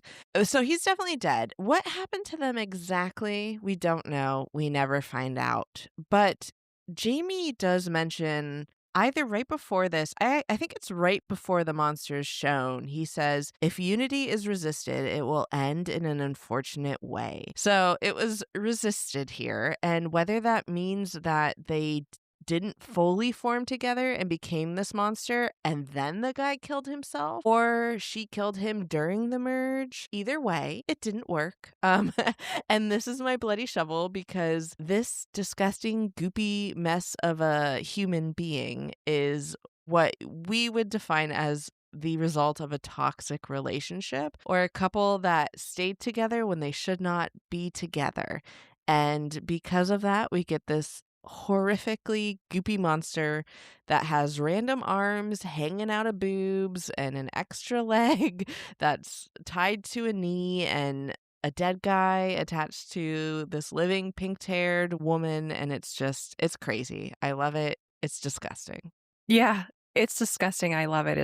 is a great way to talk about kind of a lot of this movie. And that makes sense. They shouldn't be together, but it's happening anyway. And it's maybe going on too long. And one of them either tries to get out of it by killing themselves or killing the other person, metaphorically or otherwise. I can see why this works for a metaphor for a toxic relationship. Yeah, and like you said, the ambiguity of it, like, did he kill himself? Did she kill him? Is it meant to be that they're like, it can be applied to so many situations and so many relationships, and I think that's what makes this monster brilliant, because you could think of so many couples and so many situations that this pertains to. Yeah, and then it kind of ties back to like how Tim found his parents, where one was dead and one was alive, but together they were still together, and that's a problem. Yes, which we're going to talk about too. Okay, cool. Jamie, meanwhile, is telling Millie that she should rejoice in the intimacy that awaits, and he promises that there will be no more dissonance, only warmth. Which, actually, now that I said that, I wonder if that's why the sun is on the bell. It's like a symbol, like warmth, only warmth and unity. Oh, yeah. Warmth, unity, love. Yeah. And then he apologizes and he says that it's best for them to be open for each other because it will hurry things along. And then he takes the hand that has the dual wedding bands on it, and then he rakes it along her skin, all the way down her arm, and he rips open her flesh because he's still got the rings with the blades in them. She punches him and then crawls away while he is screaming at her that the jealousy of the gods has robbed her of her perfect form, but divine happiness is flowing through us. And then he says, "You'll be so warm." And then if you look, it's out of focus. Like, he's in the background of the shot, but he looks like he is splitting back in two, like his partner is breaking out of his skin. So, like, what is happening here? Is his other half resisting or trying to help, or what's going on? Yeah, I don't know exactly what is happening. I know for sure he did split in this moment. So when she hit him, it caused him to split. And I didn't find a definite answer, like, are they trying to warn her it's not as good as you might think, or whatever. I did find one interpretation that states that the bodies united, they're supposed to represent true and perfect harmony, and that physical attack disrupts the harmony for a moment, which causes them to split. But besides that, my theory is that this is just used as a plot device to kind of show the viewers that Jamie is indeed two people fused together, in case, like, you were thinking, oh, maybe this is just happening in their brains, maybe it's not real, maybe it's metaphorical. Like, nope, this has happened, it will happen, and I just think it might be a plot device, but I don't know for sure. It definitely adds to the horror. Oh, it's creepy for sure. Because this person who's telling you about harmony and warmth and love and all that is literally coming apart in front of your eyes. So you know that the horrors don't end, even if you give in. Right, like, and I think it leaves that little bit of is there truly such thing as soulmates in a perfect couple question. Yeah. Meanwhile, back in the cave, Tim has gotten one arm free of his jacket and he is shining the flashlight in the faces of the monstrosity. And this thing blinks at him and it's disgusting and awful. And then he sees the knife and the creature is actually moaning, "Help me." So he cuts off its fingers from one of its hands and runs away and climbs back out of the cave. And, like, what did he accomplish here? Like, literally nothing. I had the same thought, like, way to just add more suffering to this poor creature. Tim cleans the blood off of the knife and he staggers away. And then we also see that Millie is limping back home. They find each other outside the house and Millie screams at him not to get any closer and that this has happened before and that they're not the first. Tim says that he already knows. And then she realizes that he went to the cave. And then they start being forced towards each other again. There's a super painful scene where Millie is like slammed backward against a wooden bench and I just cringed everywhere. Later you can see what look like real bruises on her and it's like no wonder. Yes, I read an interview with the director where he says that the stunt performer that was doing Allison's work for her, she said that the stunt performer wasn't doing it hard enough, so she would just do it. And in my brain, that's this scene. I think it was this scene. And they got so beat up that they had a bruise journal from the film, and it says that they've just tortured each other every day in this movie. It's crazy. This has to be one of the most expensive forms of couples therapy I've ever seen. It's so true. I will say, I read another interview where Dave and Allison, they say that they didn't relate to this couple at all, but they'd seen other couples go through this, and they just channeled that. So maybe couples therapy, maybe just some fun. Who knows? Yeah, I think you would definitely have to be very secure in your relationship to play this couple as a couple yourselves. Like, because some of the lines are really brutal, the way they treat each other, the back and forth of it all. Yeah, you definitely have to be a strong couple. Tim says that he saw something down there and he knows how to stop it. And he says they can't fight it forever, but she can let go and that there's only one way to end this. And as he's saying this, they are being drawn to each other as if he's decided to kind of like give in to the draw. He then pretends to reach behind his back where the knife is hidden. And then he gets down on one knee. And then Millie says, "What are you doing?" And he says, "What I should have done long ago." Then he pretends to open a fake ring box like she did.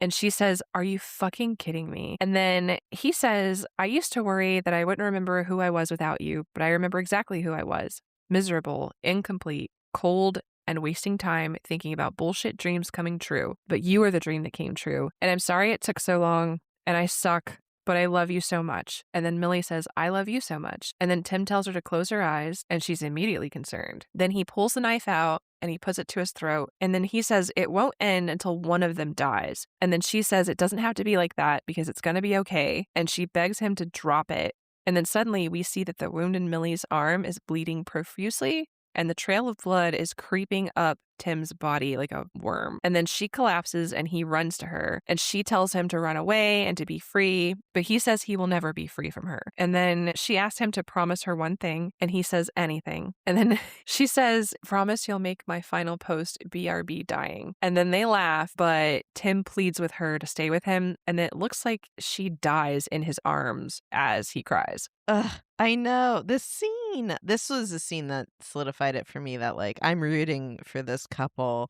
They just, like, they go through all of this growth, and their willingness to sacrifice themselves for the other one. Like, that's pure true love, right? Like, it's just so good. It is. And then you and I both love the dark humor, right? And then she's literally like, she thinks she's dying, and she makes a joke about what her final social media post should be that they'd talked about earlier. Like, it's so, I don't know, it's sweet and weird, and I like it. Sweet.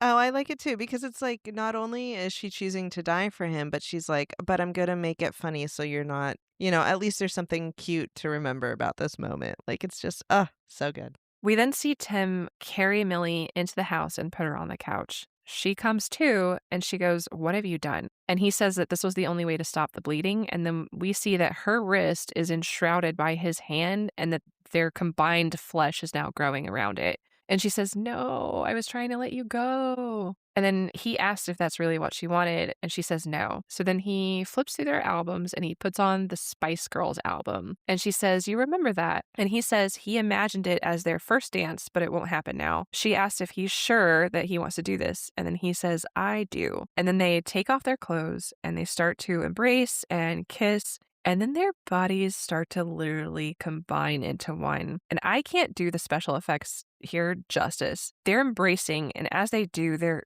hands and arms and legs are reaching into each other, and they meld. I will say there's a very creepy part that I could barely watch. They line up their eyeballs to face each other, and the eyelashes like reach out to each other and then entwine and then merge together. It's a scene that should be gory and awful, but it's somehow not. It is very disturbing, but it's not horrifying. I think. I don't know. I'm still kind of confused by it. And this is the scene where you can see some of Allison Brie's bruises. Yeah, and that eyeball moment, this was one of the moments that the director said he loved this couple so much for, because to get this, he wanted to use real eyeball as much as possible. So they kept their eyes open, and they got their eyes as physically close together as they could for him to get the shot. And granted, obviously, when it starts to meld together, that's CGI, but they were so close, and they were both like literally completely naked in the scene to make it happen. It's crazy.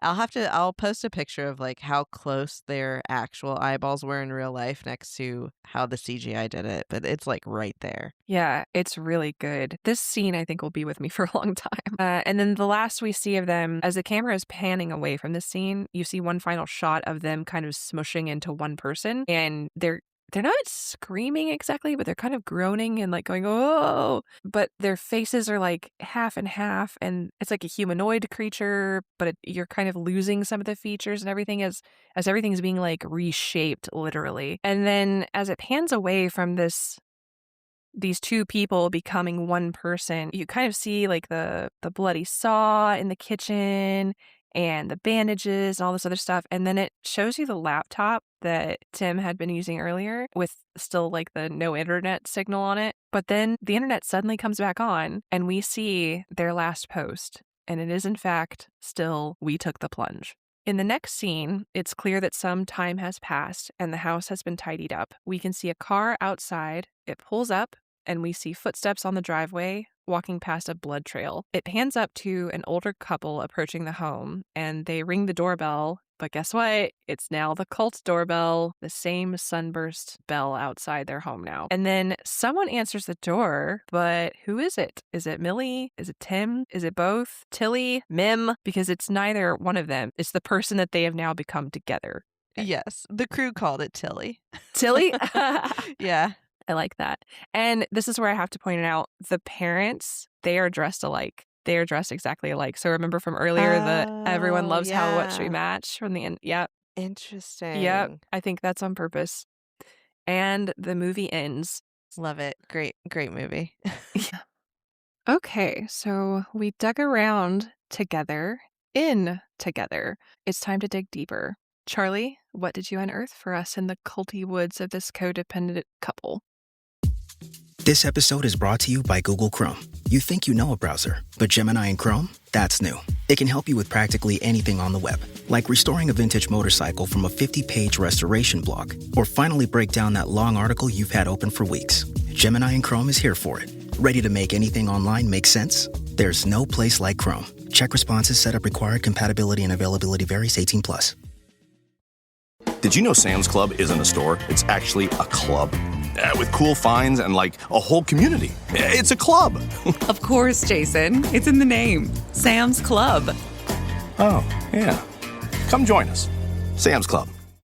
Okay, so first, I want to start with a quick discussion, and I am curious, do you think this movie ends as like a cautionary tale, or do you think it's a true love story? That is such a good question. I'm going to give you 5 answers. Okay. For me, this is a cautionary tale and it's terrifying and I hate it. Like imagining something like this happening to me. But I can see how this would be a love story to someone else. But to me, the idea of not knowing who you are without another person in a sense that causes like this need to combine physically and to have no space for you and to only be you as long as you are also the other person, like that bothers me. I don't like that. And I think it's a cautionary tale. That being said, I can see how someone else's experience and someone else's love life or whatever, like to another person, this is a romance. And I can see that. It's not for me. That's totally fair. I think that's a good answer, honestly. I think in a way I definitely agree with you. And I'm also gonna kind of cop out and say both. Because I personally, I don't think there's a true answer to that question of is this a cautionary tale or a true love story? In my mind, like this is kind of similar to the way that Oz Perkins used Longlegs to explore parenthood and lies. I feel like the director of Together, Michael Shanks, he used this movie as a way to explore different aspects of relationships and the issues that surround them and the good sides of them. So I think there's a little bit of both. But like you said, I think specifically it's looking at the anxieties that come with a long-term relationship. But regardless, I think he did a good job. Whether he's trying to make it a cautionary tale or a true love story, it's a good story and it's very relatable.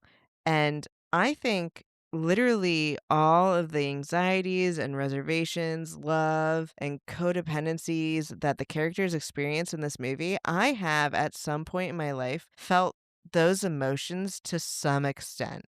And I'm not saying that I felt those emotions in one particular relationship. Like, I feel like they've been spread out throughout my life in different relationships, different circumstances. But this movie, it just touches on all of it in a very human and relatable way. I do think the ending is a love story for Millie and Tim. And I think that because they went through this journey and they explored together all of their issues, all the resentments they were having, their flaws, their anxieties. But then in the end, they worked past all of that and they still held this love for each other where they were willing to sacrifice themselves for the other person. And that ultimately brought them together in perfect harmony. And therefore, they're true soulmates and truly in love. But this is a part that still lingers for me, which is what you were saying. I still think there's a question out there of, is that harmony and complacency the ideal state of living or not?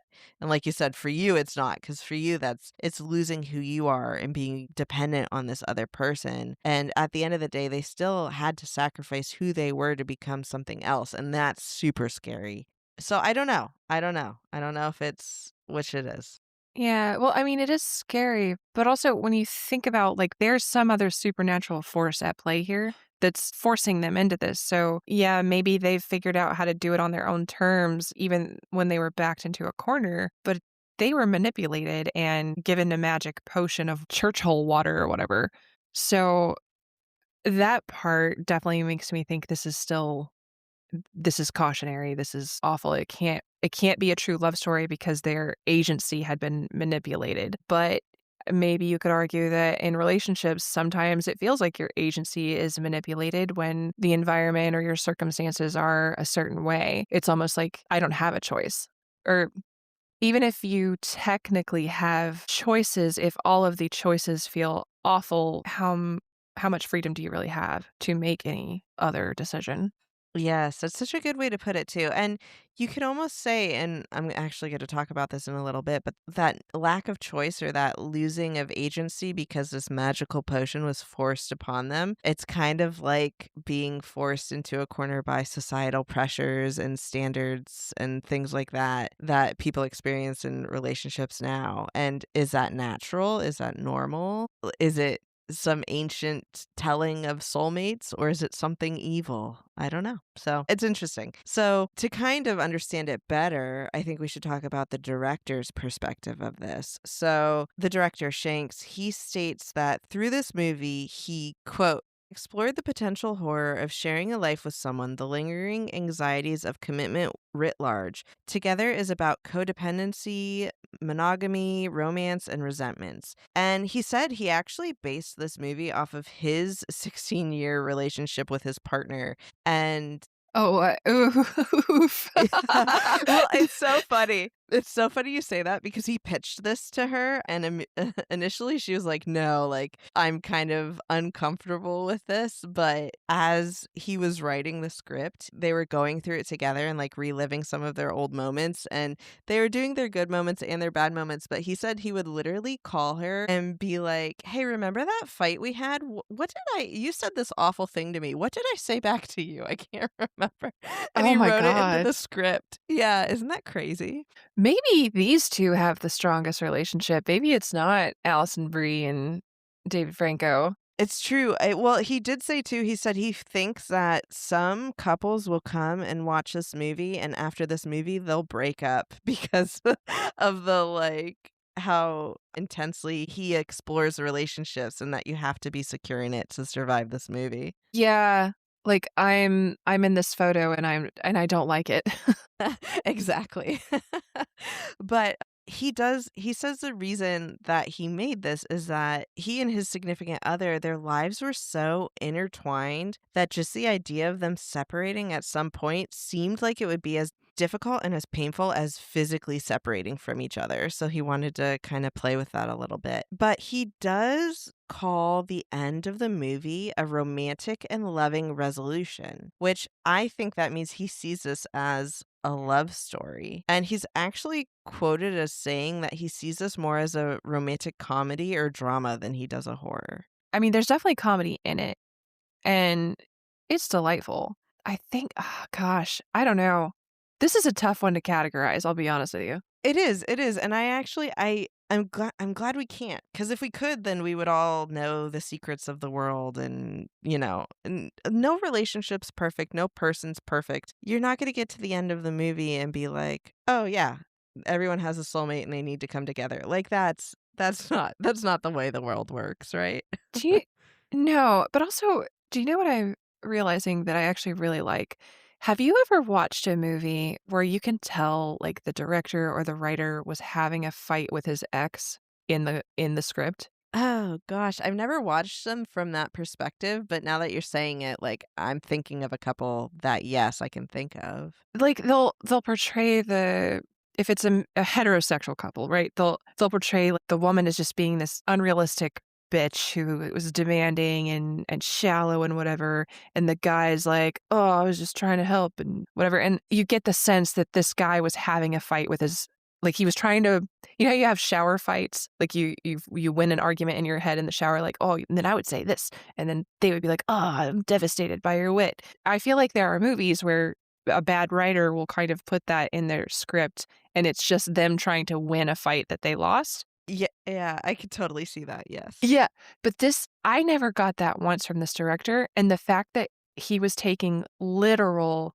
instances from fights that he had with his partner, and not once did I feel like the writer was trying to portray either one of this couple as the quote unquote right one or the one that you should side with. And I really like that. Like the fact that this was based on his real life, and if Dave Franco is his if it represents him at all, the fact that he doesn't write him up to be like this great perfect person that you should root for, and doesn't make Millie look bad or anything like that. Like I really like that.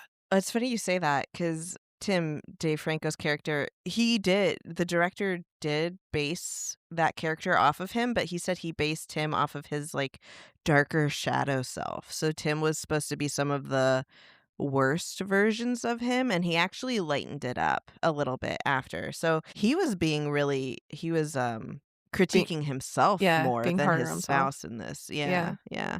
But I like that. I think there is a good balance here, because at no point are we like, yes, this is definitely they're meant to be together. Like they have flaws. He explores those flaws, but they have love. And yes, they are intertwined. Yes, it is hard for them to separate, but also they don't want to. So it's like it's great. It's well done. I do like it.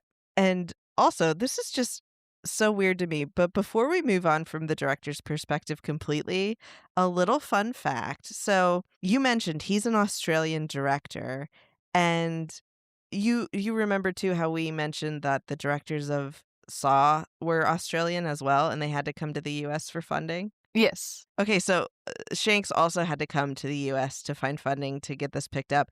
But did you know the directors of Late Night with the Devil and Bring Her Back are also Australians who had to go outside of Australia to get their movies picked up?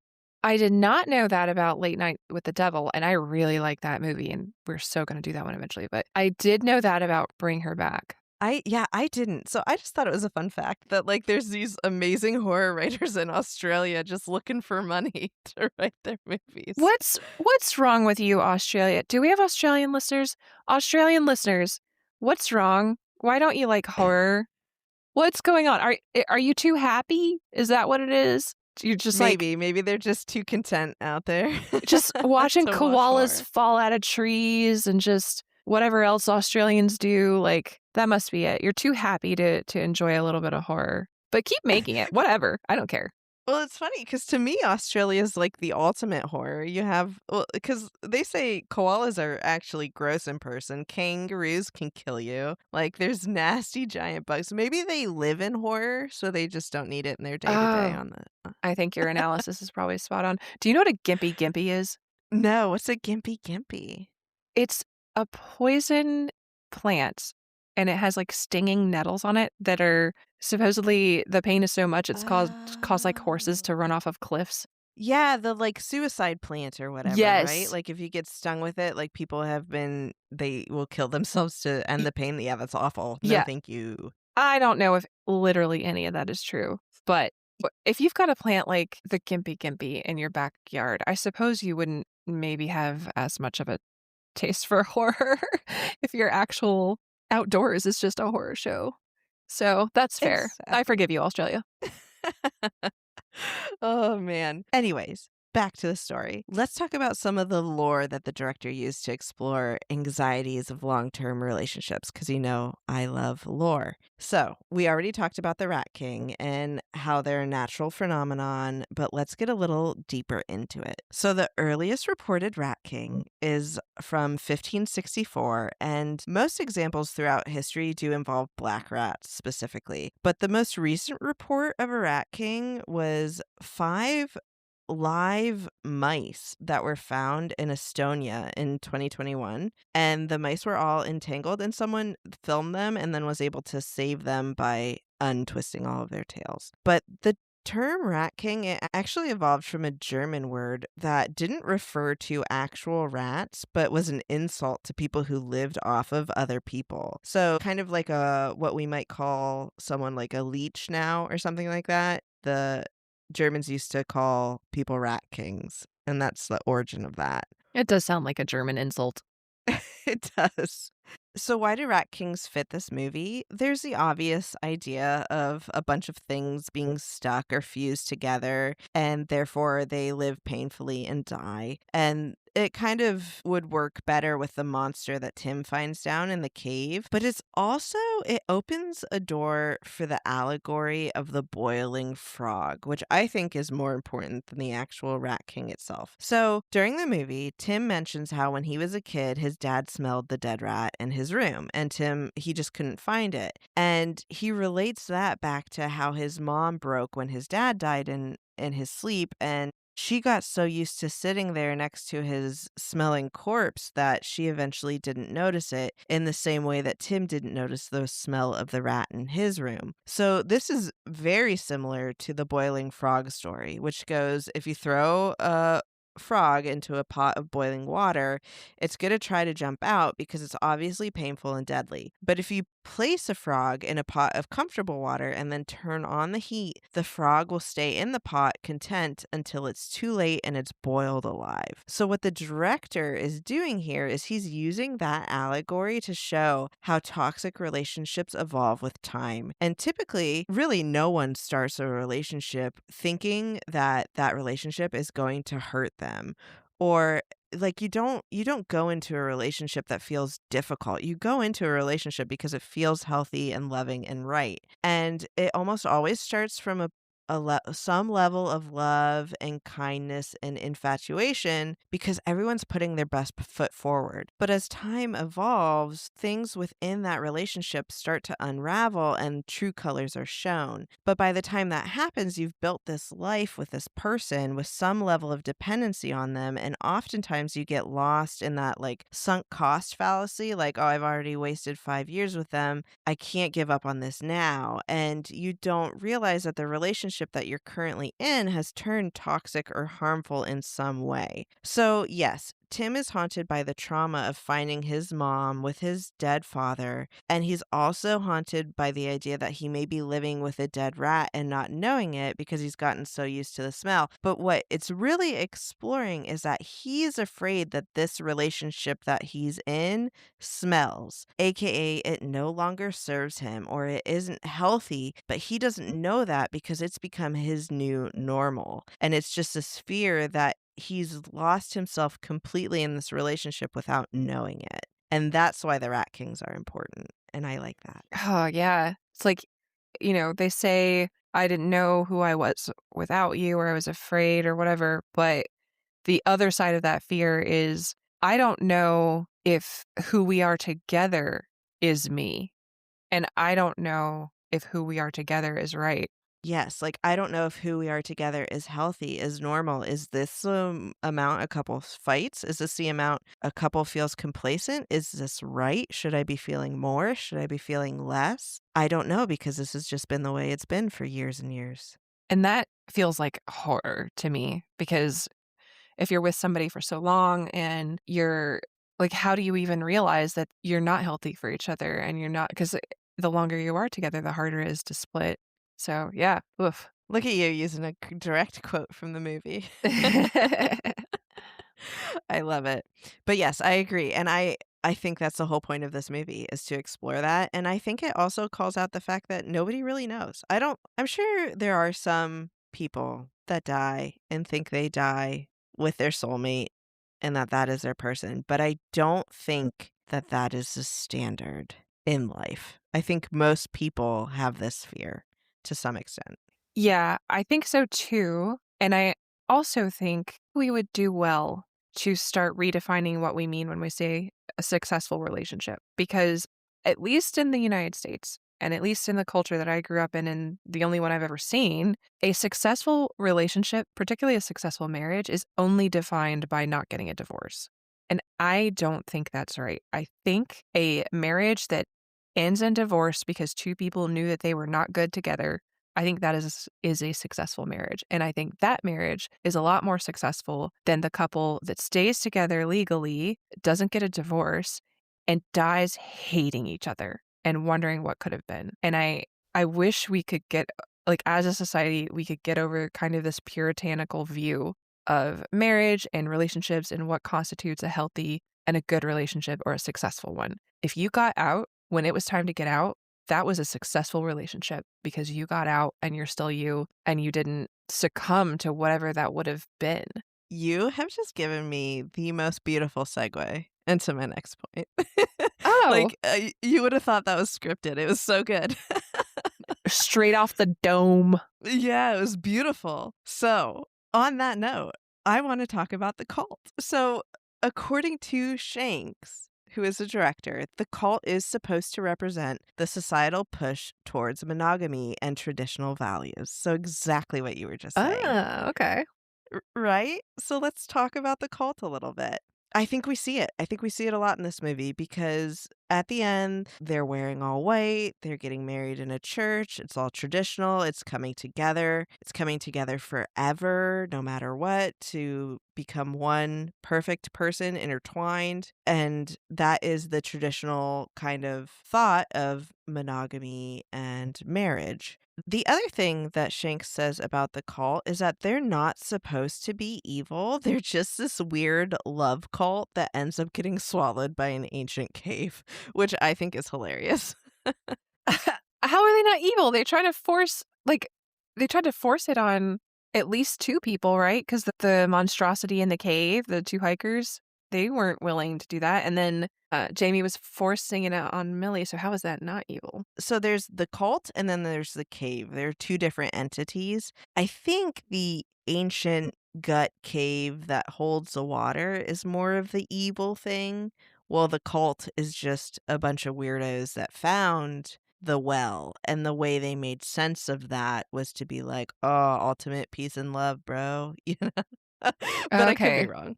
They built their cult around the monster cave. Yes, they didn't make the monster cave. The monster cave is ancient. The cult just came later and formed beliefs out of the cave.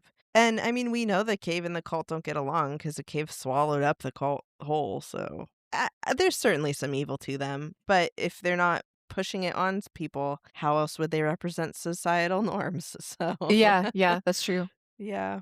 So there is a lot of symbolism though hidden in this cult. It's not that deep. It's kind of surface level stuff, but it is interesting. So first let's talk about their outfits. When they get married, they wear the white robes, which is the purity, the traditional monogamy, all of that. But they also wear these like red beaded ropes around their necks. And I did some research, and I think the reason they wear those red beaded ropes is that it's a nod of something called the red thread of fate, which it's also referred to as the red thread of marriage, and it is a Chinese belief that originates from Taoism. And what it is it's thought of as this invisible red cord that is tied around the finger of those that are destined to meet one day and also become quote unquote their one true love. And it's just similar to like the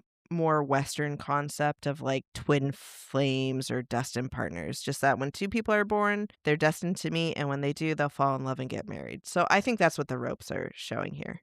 I've never heard of that myth, but I can't help myself. If they do find each other, when that moment comes and the string that has tied them together is finally revealed and they know that that's their true love. Is that a red thread redemption? Oh my god. Oh, that's funny. I know we have some fans who have played Red Dead Redemption because they've commented on our stuff, so they'll enjoy that little Or quip. they'll come for me in the comments. That's fine. I don't think so. I don't think so. So that's just showing that this cult does believe in, soulmates, true love, destiny, all of that. The other thing that proves that is they talk about the myth of Plato's Symposium at one point in this movie. Specifically, they reference Aristophanes' part in the symposium. And what this is Plato's Symposium. It's a Socratic dialogue that takes place at a banquet in the year 416 BC. And it depicts a group of men at a banquet, and they're competing with each other by giving speeches about love. And there's a total of 7 speeches in the entire symposium, and they're referencing the one specific one in this movie, which is Aristophanes. Aristophanes' myth is exactly what they say it is in this movie. He gives this speech, and in this speech, he explains why people in love say that they need another person to feel whole, and that when they find that person, they finally feel whole for the first time. He says that the reason people feel like they feel whole when they find their other half is because in primal times, people had doubled bodies with faces and limbs turned away from each other. So exactly what we saw in this movie, where there were 2 bodies attached to each other with their faces facing away from each other to form this spherical creature. And these people were incredibly powerful, and they tried to attack Mount Olympus. And because of that, Zeus blasted them with his thunderbolts and ripped them in half and depleted them from their other half so that they would be weakened and not able to get him. The image, like the mental image of 2 people who are fused back to back. How would they move? Like a spider? Yeah, like creatures who wheeled around like clowns doing cartwheels and stuff like that, kind of like circus people. That's terrifying. Yes, it is. Could you imagine just a bunch of circus people cartwheeling up Mount Olympus to get Zeus? Yeah, and listen, Zeus did nothing wrong here. That's fair, by ripping these people apart. Yeah, just nope.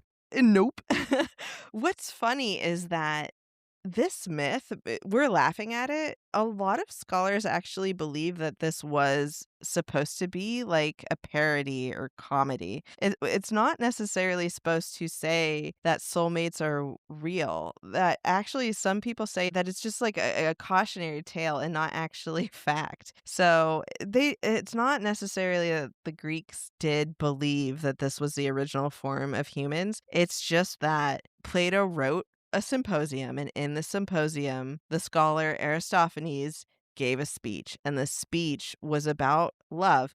But this symposium, it was a bunch of drunken men at a party. It ends with them all dancing and hooking up. And one of the stories in this is about the pure love that older men have with young boys. It's very weird and shouldn't be taken at face value. And this is why we don't have to listen to Plato is the official Horror Sandbox stance on philosophy. It's so true.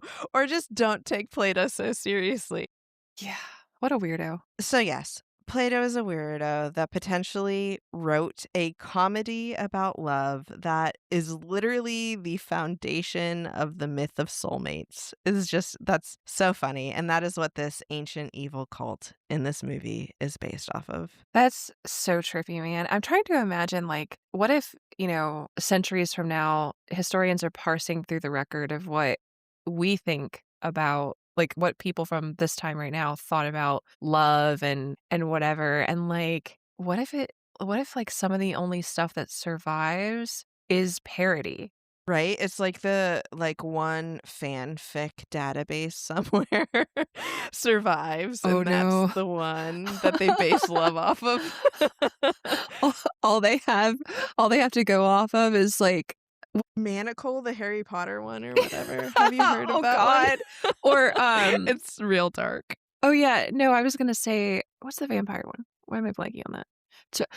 Oh gosh, Twilight. Yeah, so centuries from now, what if centuries from now, the philosophers or historians of the future are looking back and they're trying to parse through like our generation's understanding of love, and all they have is like Twilight fanfic. Yes, and then they interpret that as when you found true love, you stood in the sun and sparkled. And that's how you knew you found your soulmate.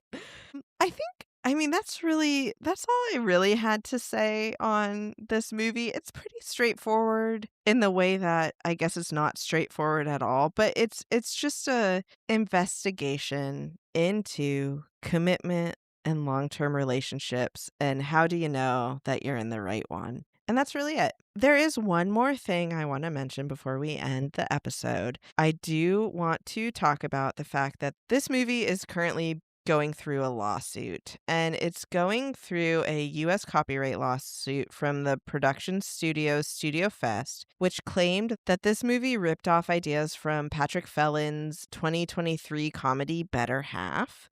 And in response to this, Shanks, the director of Together, has released a public statement asserting not only how painfully personal Together is to him, but also that he registered his script to the Writers Guild of America in 2019, 3 years before Shanks was connected with Franco, and a year before Studio Fest claims that they sent their script to Franco and Bree's representatives for review. However, there was a recent motion to dismiss this case that was denied because they did find enough similarities between the two movies to press forward with the lawsuit. So I'm not taking a stance on it either way. I just feel like it would be remiss if I didn't mention it.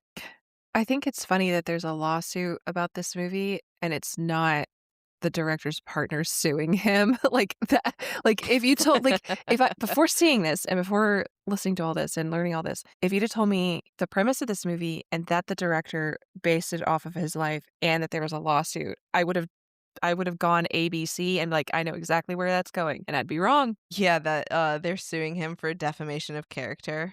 I would believe that for sure. But I mean, like we said, they're not so bad in this movie, so who knows? Yeah, it would have to be either that or Dave Franco suing the director for not letting his stretch arm dong be as big as he wanted. That's so true.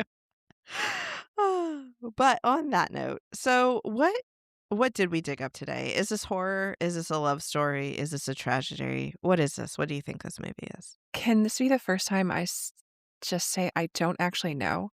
Like I've been sitting here thinking about that. I don't know. And You're stumped. This is crazy. I am stumped. And it kind of goes back to like, is their story a love story or is it a cautionary tale? And for me, it would be a cautionary tale. I guess if I had to pick, I guess I have to pick horror only for the supernatural element, because at the end of the day, you don't know if all of this was real because they were under the influence of that magic water. And we saw Jamie start to split apart, which for me, that tells me that the horror doesn't in fact end once you get through the merging. So That's fair. it's Yeah. horror, but I am still perplexed by how I really feel about this movie. I liked this movie. I liked it way more than I thought it would. I think it does some very cool things, and not just the special effects and not just the use of humor and what it says about relationships. But I think the fact that I'm still scratching my head about a lot of it, I think I am perplexed. It is a perplexing movie, and I agree with you completely, but you know what I'm going to give this one? I'm going to give it rom-com. Like true rom-com. And the reason I'm doing that is for a couple reasons. One of them, the director did say that to him, the most important thing of this movie was that if you pulled out all of the horror, you would still find a compelling relationship drama between the characters. But he also mentions that almost all rom-coms end with the couple committing and accepting that they've fallen in love. And that's what happened here. So I'm calling it a rom-com. That's my final answer. Yeah, if the director was going for that, I definitely see parts of it. I think I remain perplexed, but in a good way. Well, I agree too. And I did read something that when the director started writing this, because his whole background was comedy, he was like, I will write a horror movie without an ounce of comedy in it. Like, he just wanted to write the most serious horror movie ever. And then as he was writing it, he was like, why am I doing this to myself? He was like, first off, if I was in this situation, I would not be handling it gracefully. I will not be handling it perfectly. Let's make this real. Let's put in those funny moments. Let's put in those real moments. So it wasn't originally supposed to have any comedy at all, but he embraced it. And I say he made a truly horrific rom-com, and it should be on Hallmark. Oh my God. Put this on Hallmark. I'm never watching it. All right. And finally, before we put our shovels away today, what will we be digging into next week? Next week, we are going to tiptoe through the original Insidious. Woohoo! All right. Well, that does it for us today, listeners. May the horrors persist. And I forgot to write this line because I'm going to go play with Atticus now. Thanks for listening to Horror Sandbox. No generative AI was used in the making of this podcast. For show notes, credits, and contact info, check out our website, horrorsandbox.com. You can follow us on Instagram, TikTok, and YouTube at Horror Sandbox. Support us on Patreon at patreon.com/horrorsandbox. Don't forget to like, subscribe, and share this podcast with all the horror fans in your life. What's